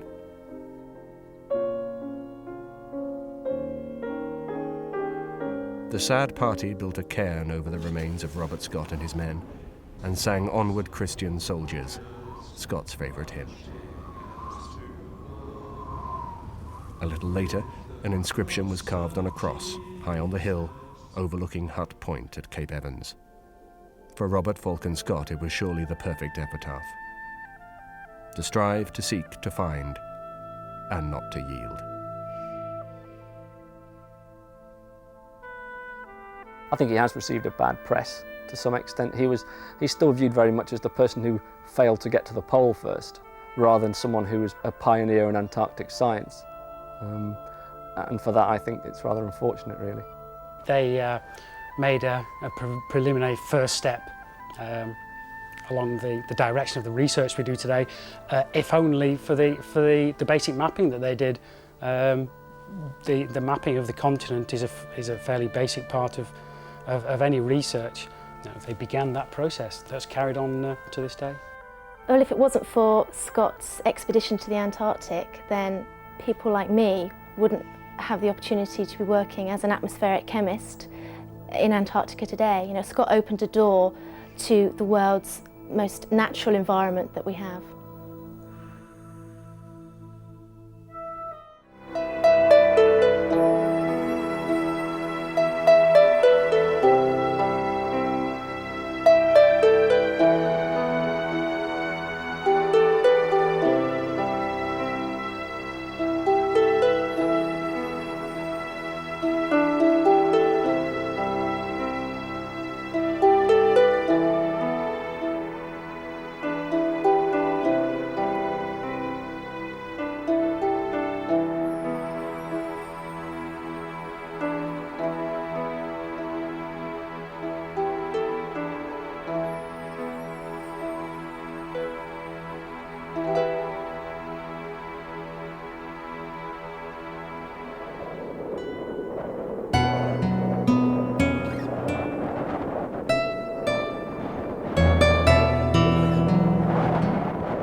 The Antarctic, the coldest, most desolate environment on Earth.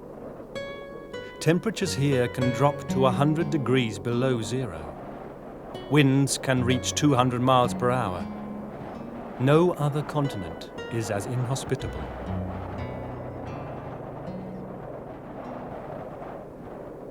In 1900, apart from parts of its coast, it remained utterly unknown.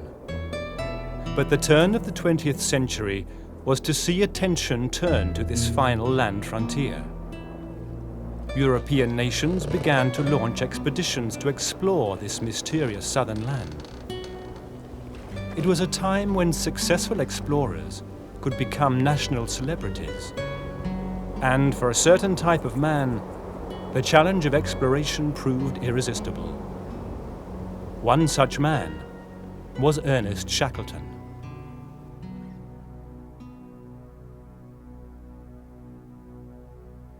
Antarctica is a huge landmass, 1.5 times the size of the United States of America, and 99% of this enormous landmass is covered by ice. The lowest surface temperature recorded on the planet, minus 89.2 centigrade, was on Antarctica. So it is a decidedly uncomfortable climate.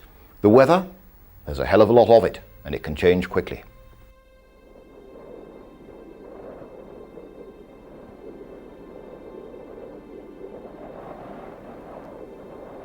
Born on the 18th of February 1874, Ernest Henry Shackleton spent his early years in the tranquil surroundings of Ireland's County Kildare, before his Anglo-Irish family moved to England when he was 10. His father Henry, originally a farmer, set up as a doctor in Sydenham, south of London. As a schoolboy at nearby Dulwich College, young Ernest hardly seemed destined for greatness.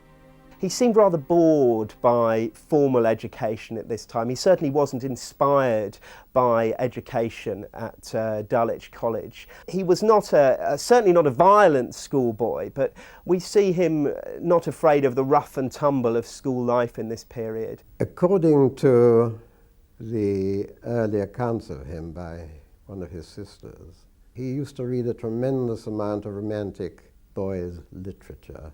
The Boy's Own Paper, very popular amongst the youth of that time. In fact, I think I can just about remember it myself. And it was full of exciting stories. I think this is the sort of thing that triggered the idea in Shackleton's mind as a young boy. He was a great reader of romance. Ernest had already begun to feel the call of the sea, and after leaving Dulwich at the earliest possible opportunity, he joined the Merchant Navy. On the 19th of April 1890, he set off from Liverpool on his first voyage on the clipper Houghton Tower. He was 16. The ship was a windjammer type, which took him on a fabulous voyage around Cape Horn and then up the Pacific coast of South America to Chile, where they had to unload and load up with various goods and take them all back to England again. It was a pretty routine trip. He claimed in later life that he'd rounded Cape Horn for the first time in a blizzard and that he'd felt a call to the south. The Antarctic offered Shackleton a way out of the rigorous, monotonous life of the merchant seaman and an opportunity for advancement and fame. He was soon to get the chance to follow his dream. The golden age of polar exploration was beginning. In the north, the legendary Fridtjof Nansen reached a record position of 86 degrees north in 1895. Pressure grew for a British expedition, and it fell to the president of the Royal Geographical Society, Sir Clements Markham, to organise the National Antarctic Expedition. Its main aim, to reach the South Pole.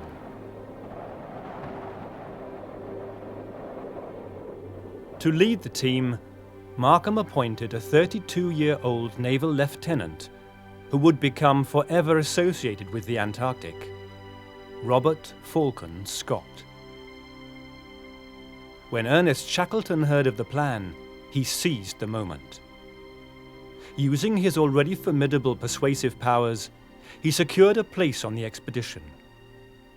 On the 6th of August 1901, they left for the south.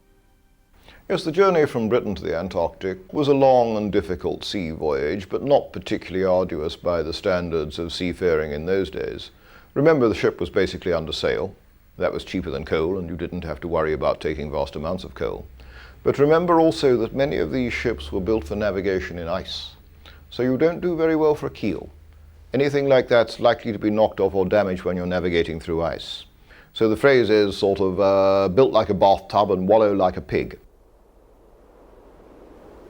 After sailing into Antarctic waters on Discovery, the expedition established base at McMurdo Sound in the Ross Sea. After camping for the winter, the three men chosen to head for the South Pole set off on the 2nd of November 1902. Robert Scott, Dr. Edward Wilson and Ernest Shackleton with sledges and dogs. It was a nightmare journey. Their equipment and organisation was inadequate to the task. The diet was inadequate. They were undoubtedly suffering from scurvy by the end of the expedition. Their clothing was inadequate, not up to combating the rigours of the Antarctic environment, the intense wind, the cold, the changes in temperature. Their use of polar transport was very poor. They had a team of 19 dogs and 5 sledges, but instead of dividing the dogs between the sledges, they simply harnessed the 5 sledges in a relay and left the 19 dogs to ride off at the front, and of course made very little progress. They were amateurs in Antarctic exploration, and it showed in the relative lack of progress they made towards the South Pole. Profound differences in personality between Scott and Shackleton also came to the fore. Here were 2 young, ambitious seamen, both drawn to the Antarctic through the opportunity for advancement and fame.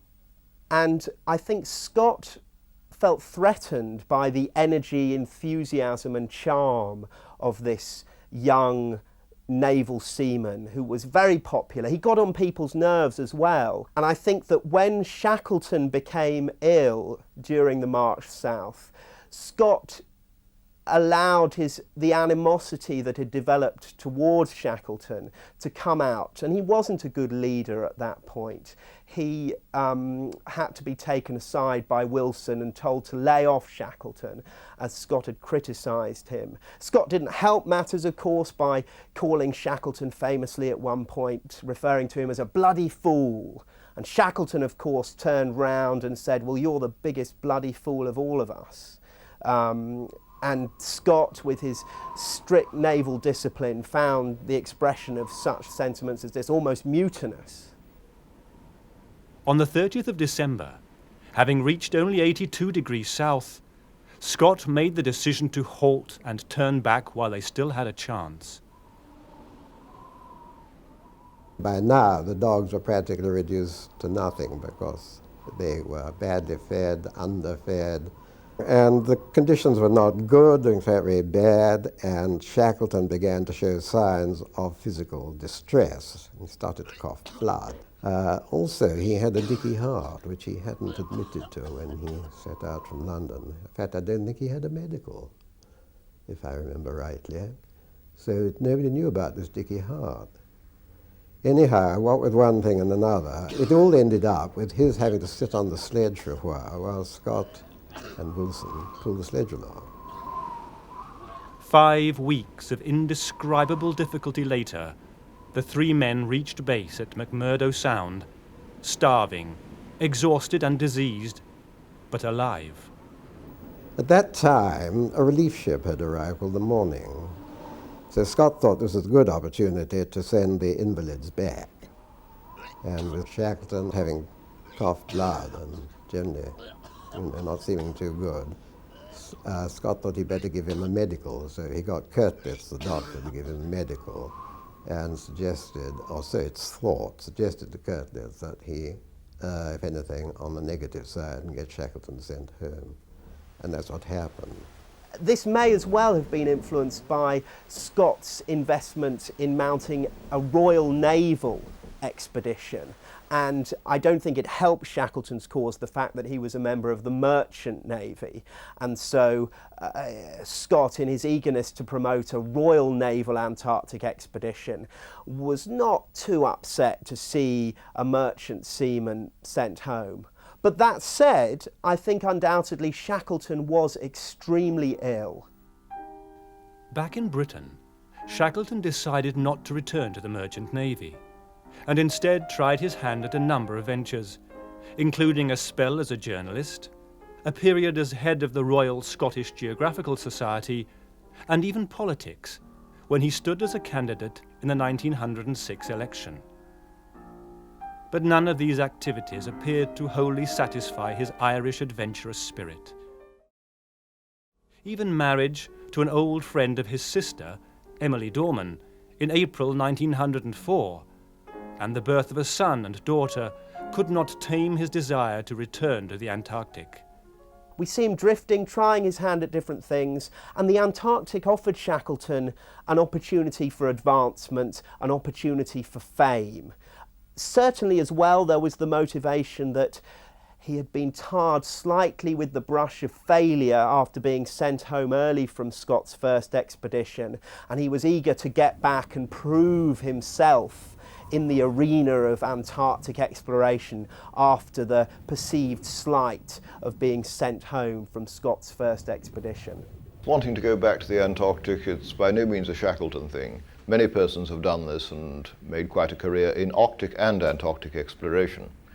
Now, basically, a man can't do everything, and those are two places where specialized knowledge, specialized techniques are very valuable. And from personal experience, I can say they're truly fascinating and amazing places. They don't necessarily appeal to everyone, but in polar exploration, there's plenty of recidivists. Shackleton was but one. In February 1907, he announced that he had raised the funds to launch his own independent trek south, the British Antarctic Expedition.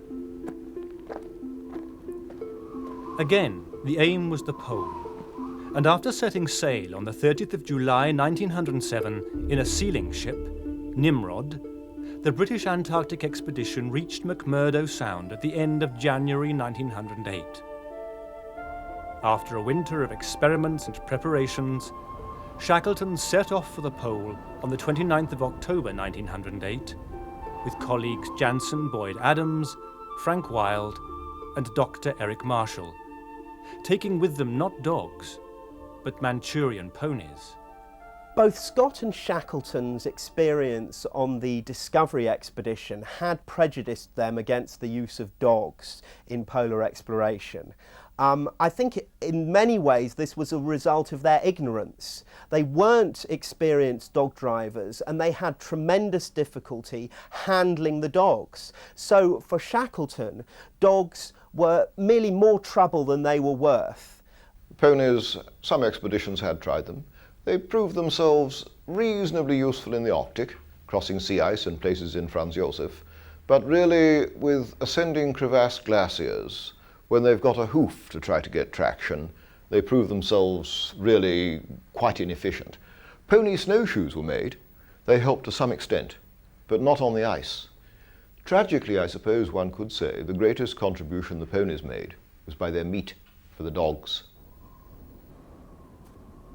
Initially, their progress was good, and within 4 weeks they had passed the furthest point south reached by the Scott expedition, and by Christmas Day they were just 250 miles from the pole. But now blizzards intervened, preventing any travel at all on some days. As 1909 began, Shackleton realized that their goal would remain out of reach. On the 9th of January, they planted the Union Jack and photographed themselves at the furthest south attained by man. By Shackleton's own calculations, they were just 97 miles from the pole. Shackleton's decision to turn back when 97 miles from the South Pole has, I think, to stand as possibly the greatest decision in the history of polar exploration. I think if they'd gone on to the pole, and Shackleton himself was certainly driven, they would have died. They would have starved on the return journey.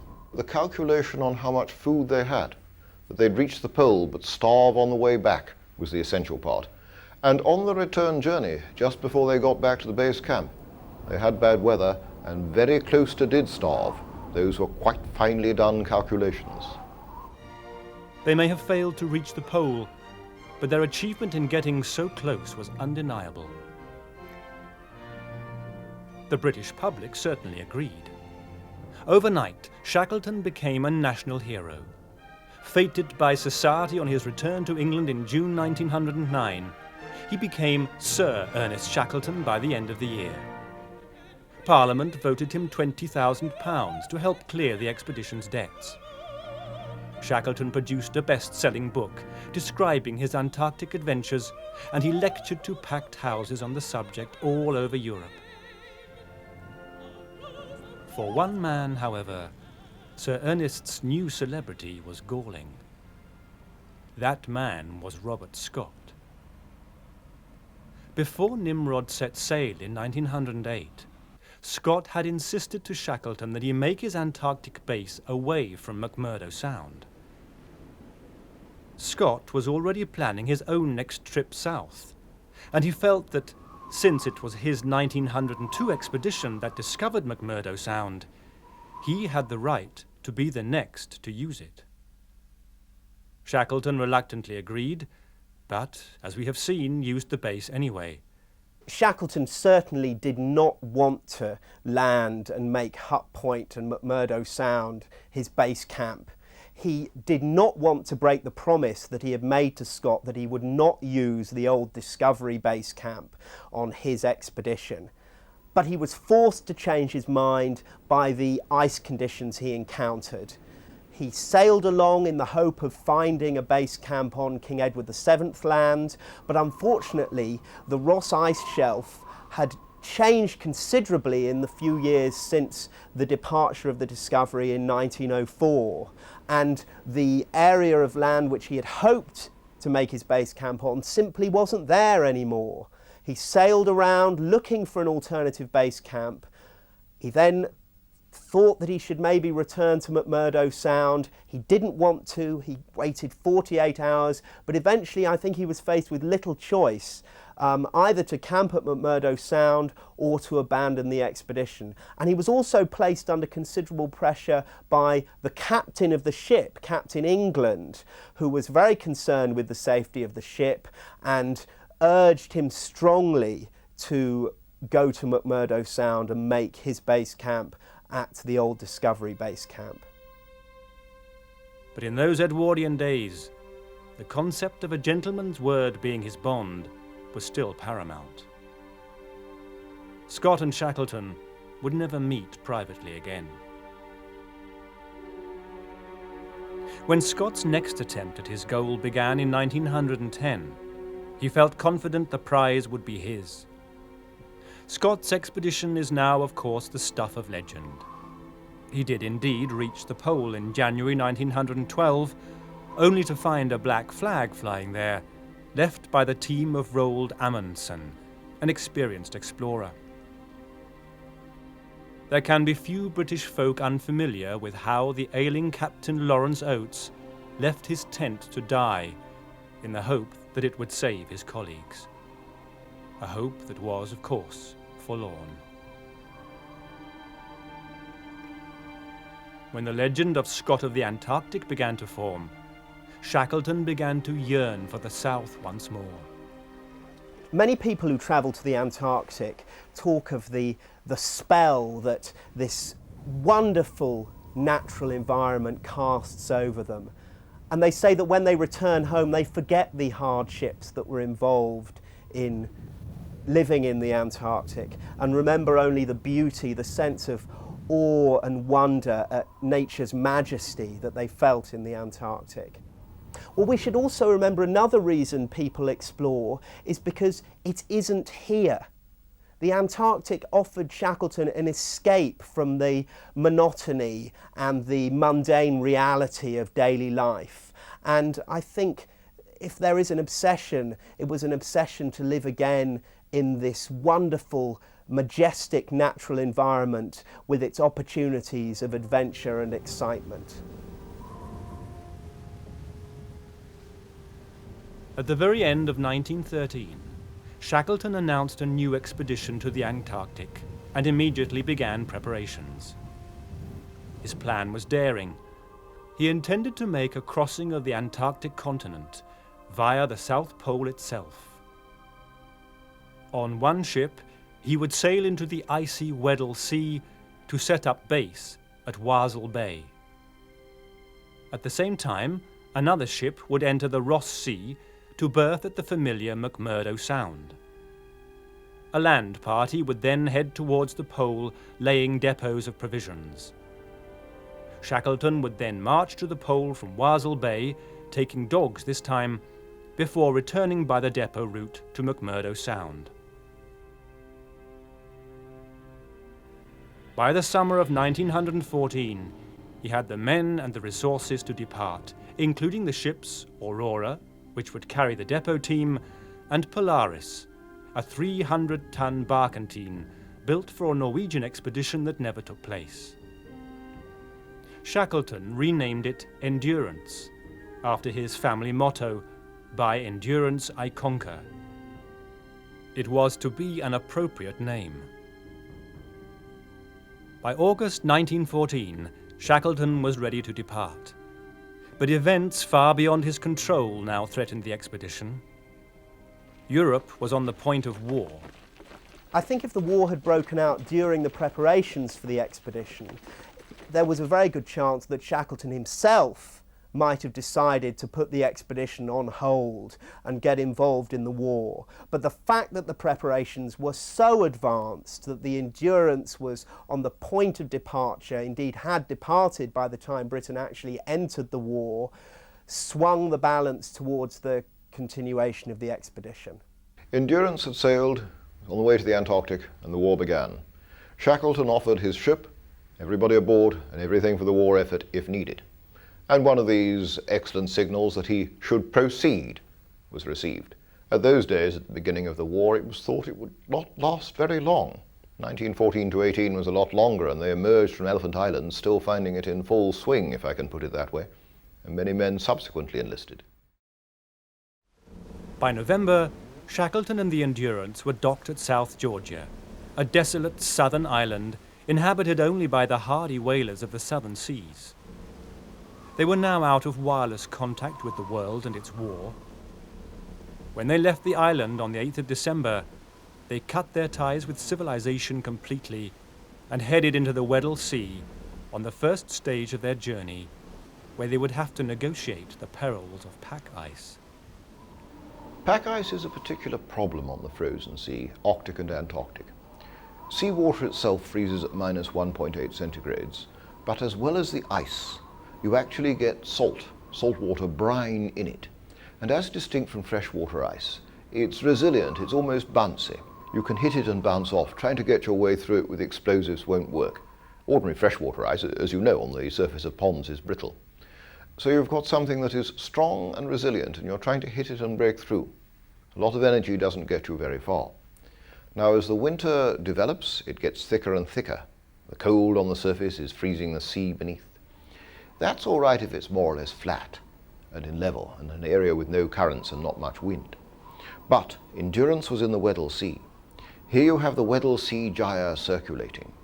And at the northwest side, it all reaches the land and various islands and rafts up above itself. Sections of the ice rise above each other in the pressure, force over it, and 1 meter might become 2 meters or more thick. You'll find big ridges rising in this area, effectively the mills of ice. Despite the ice, Endurance sailed on south throughout December. Christmas was celebrated merrily, and optimism was high. The day before Christmas, the second ship, Aurora, sailed south from Tasmania into the Ross Sea. The expedition was proceeding as planned. But early in the new year came the first signs of trouble. Endurance spent 5 days immobilized in the pack ice.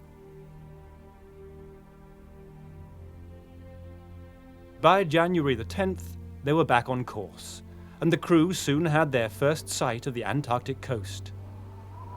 Soon, they were within 60 miles of their destination. Then, on the 19th of January 1915, the ice closed around Endurance once more. This time, it would not release its grip. I think the negotiation of pack ice is always a gamble. It's always risky. And I'm not sure there was much they could have done to avoid the Endurance being trapped in the ice. It was bad luck. I think in that particularly difficult sea ice year with 1914 technology, there was nothing they could have done. There were ice saws, long metal blades which cut through the ice and would try to lead the ship out, or to make a clear area long enough for the ship to get up full speed and hit the ice at the end of it. These were all tried but were unsuccessful. And ferrying it, poling it, a system of sallying ship, where all the men are on the port and the order go to starboard and they're running backwards and forwards trying to move it and wriggle out of the ice. Virtually everything was tried. And with the ice in that exceptionally difficult year, I think we can say with hindsight, there was no hope. Shackleton and his men could do nothing but wait on the ship. But as days turned into weeks, it became clear that the expedition was in real trouble. By the end of February, the feeble Antarctic summer had already passed, and Shackleton accepted the inevitable in his diary. The temperatures were very low both day and night, but as the pack was freezing solidly around the ship, I could no longer doubt that the Endurance was bound for the winter.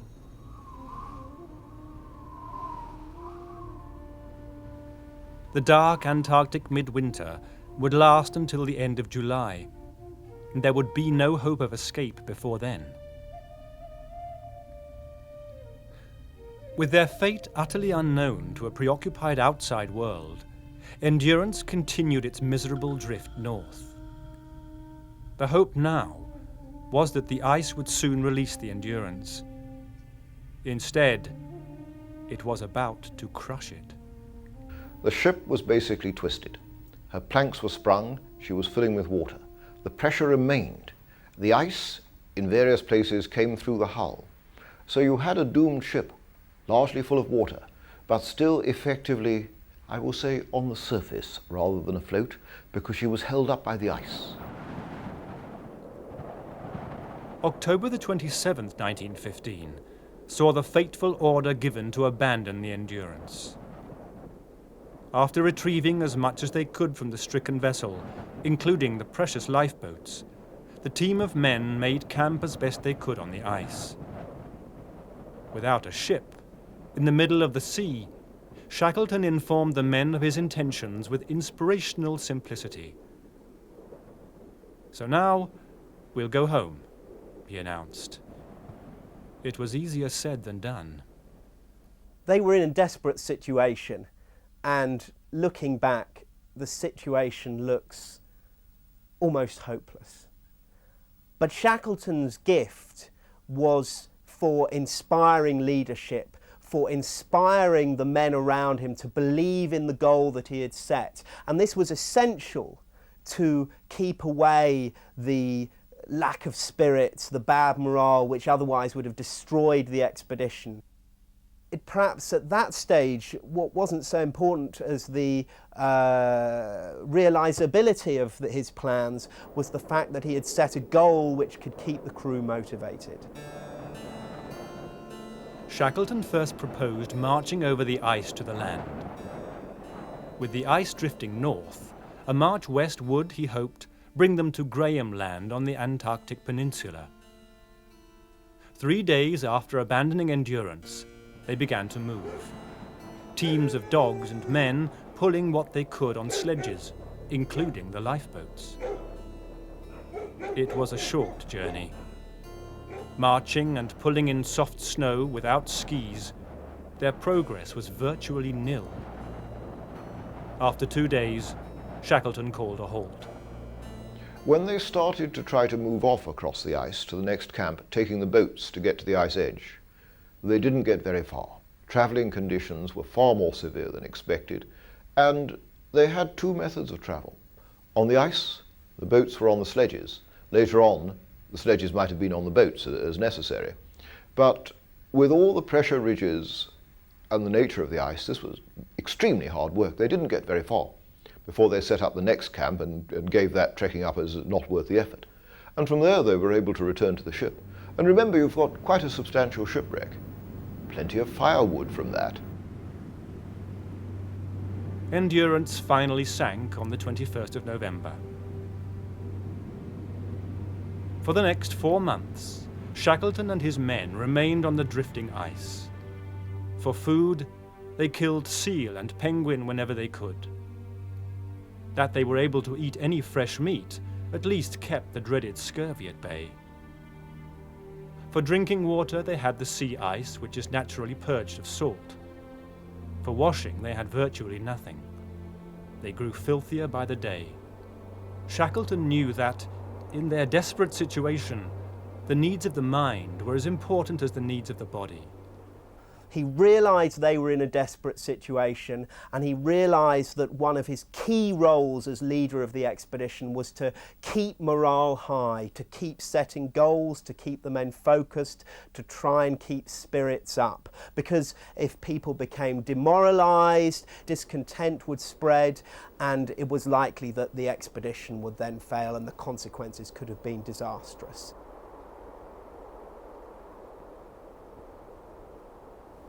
Having drifted 1,000 miles north since Endurance was trapped, the ice was now, at last, beginning to break apart. On the 9th of April 1916, with the floes breaking up all around them, they took to the boats. The situation was desperate when the crew set off in the 3 boats. There was still meat and seal meat, but this was getting very monotonous. A very desperate situation was faced. Morale was beginning to, must have been coming under pressure, and the prospect of spending the Antarctic winter on the ice would have been a terrible one to confront. 3 flimsy vessels on some of the toughest seas on the planet, powered only by oars and makeshift sail. It was to be a tortuous journey. The conditions were appalling. Boils, the beginnings of frostbite. Many of the men suffered from dysentery, from eating uncooked dog meat pemmican, and they had to relieve themselves over the side of the boats. Hunger, terrible thirst. Shackleton himself is said to have gone 100 hours without sleeping during this boat journey. And Frank Wilde later wrote that he thought when they arrived at Elephant Island that half of the crew were insane.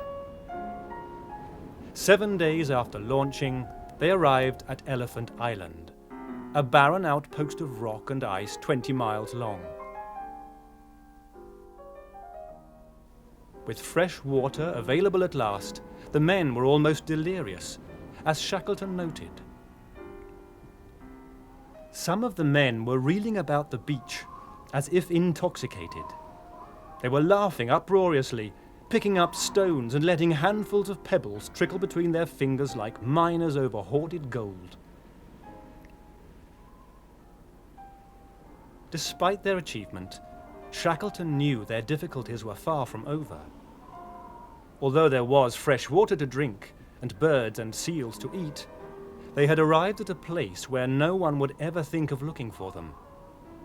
Indeed, they were Elephant Island's first visitors for 86 years. They would have to go to sea again, and, because of the direction of the winds, their only chance was to head for South Georgia, the whaling island where they knew they would find relief. It was 800 miles away. In the circumstances, it was the best chance of getting rescue, but it was hardly a good chance. The things in their favour, the wind and the currents go in the direction of South Georgia. Indeed, an enormous amount of wind and an enormous amount of current and sea conditions go that way. And the island is well placed. If you consider it a sort of new moon shape, they were aiming for it for the southwestern coast, which is, as far as the island goes, a reasonably large object. It's still difficult navigation, but anywhere on that coast is more attainable than, for instance, the South Sandwich Islands, South Shetland Islands, or other islands that don't present such a favourable aspect to the wind and currents.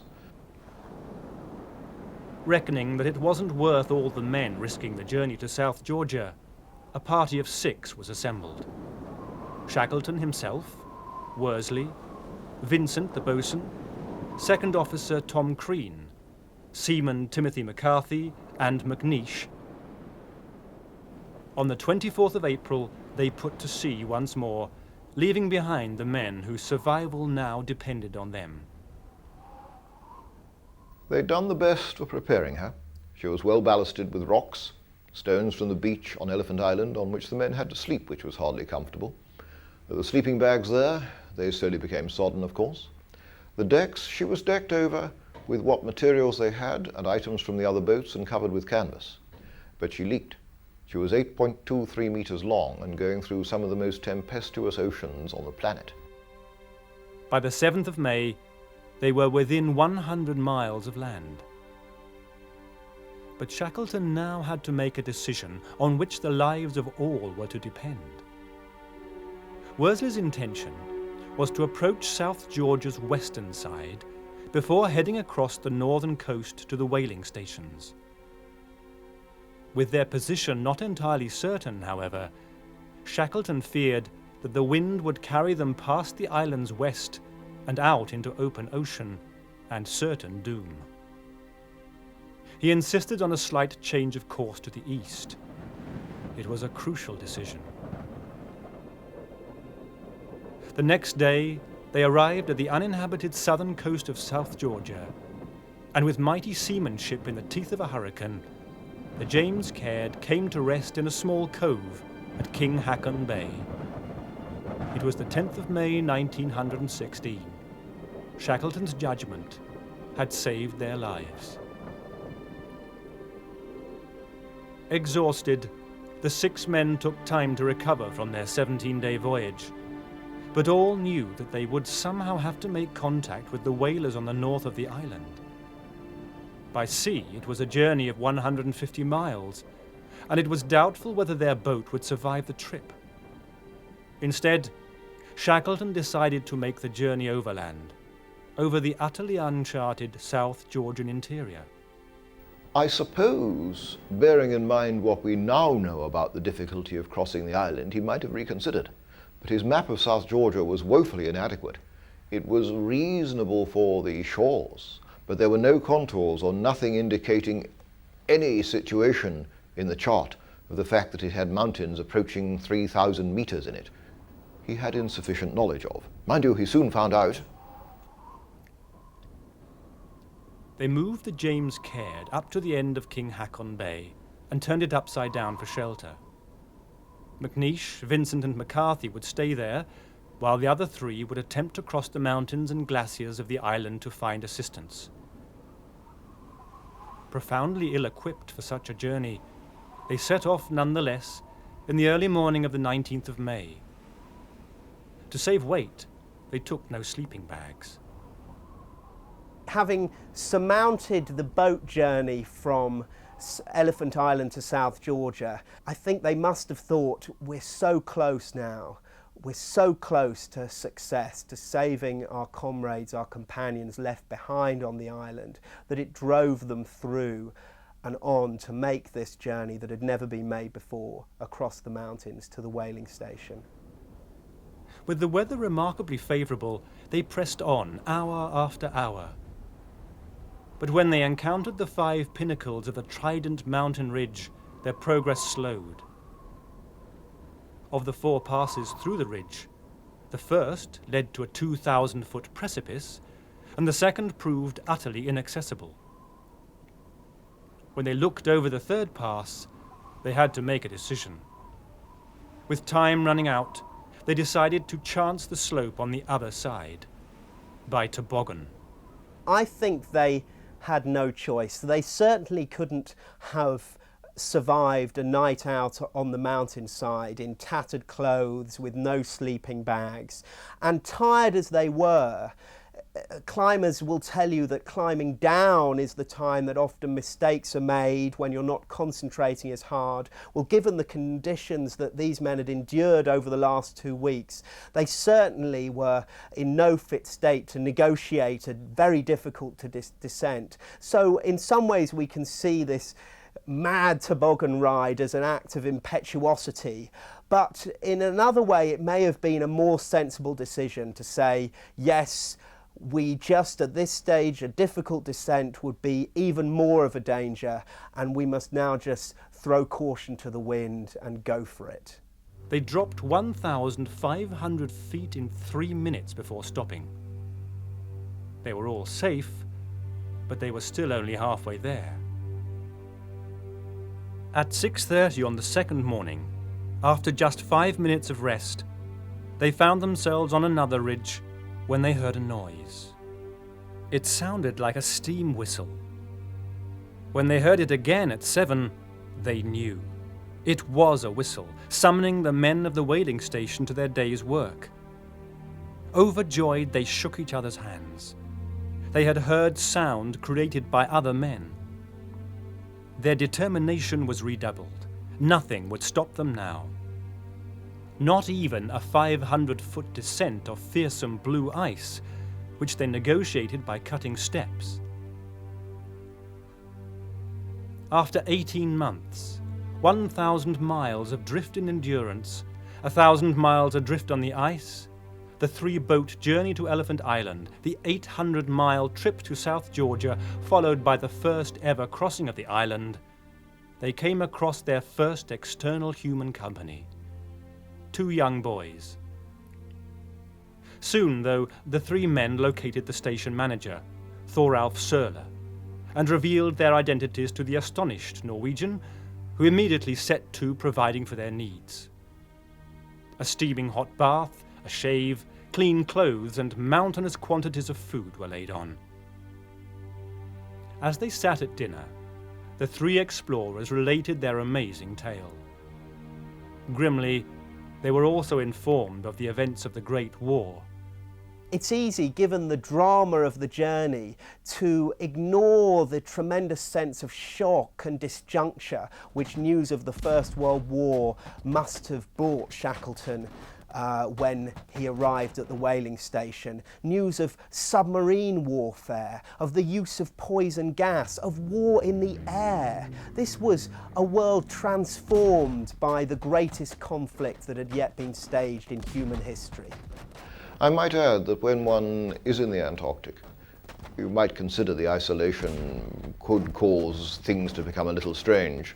But when you are living in the Antarctic and listening to the radio and the things the rest of the world does to itself, you wonder who's gone mad. I suspect they thought the world had gone mad then. The 3 men at King Haakon Bay were quickly picked up by a transport ship from the whaling station. The Elephant Island group were also rescued, but only after 3 attempts to reach them were thwarted by ice. I think the leadership that Shackleton showed in all of the 4 expeditions he was involved was significant. Endurance, of course, it was put to the hardest test. To keep everyone together with various problems. There was virtually mutiny on one occasion and difficulties of this nature.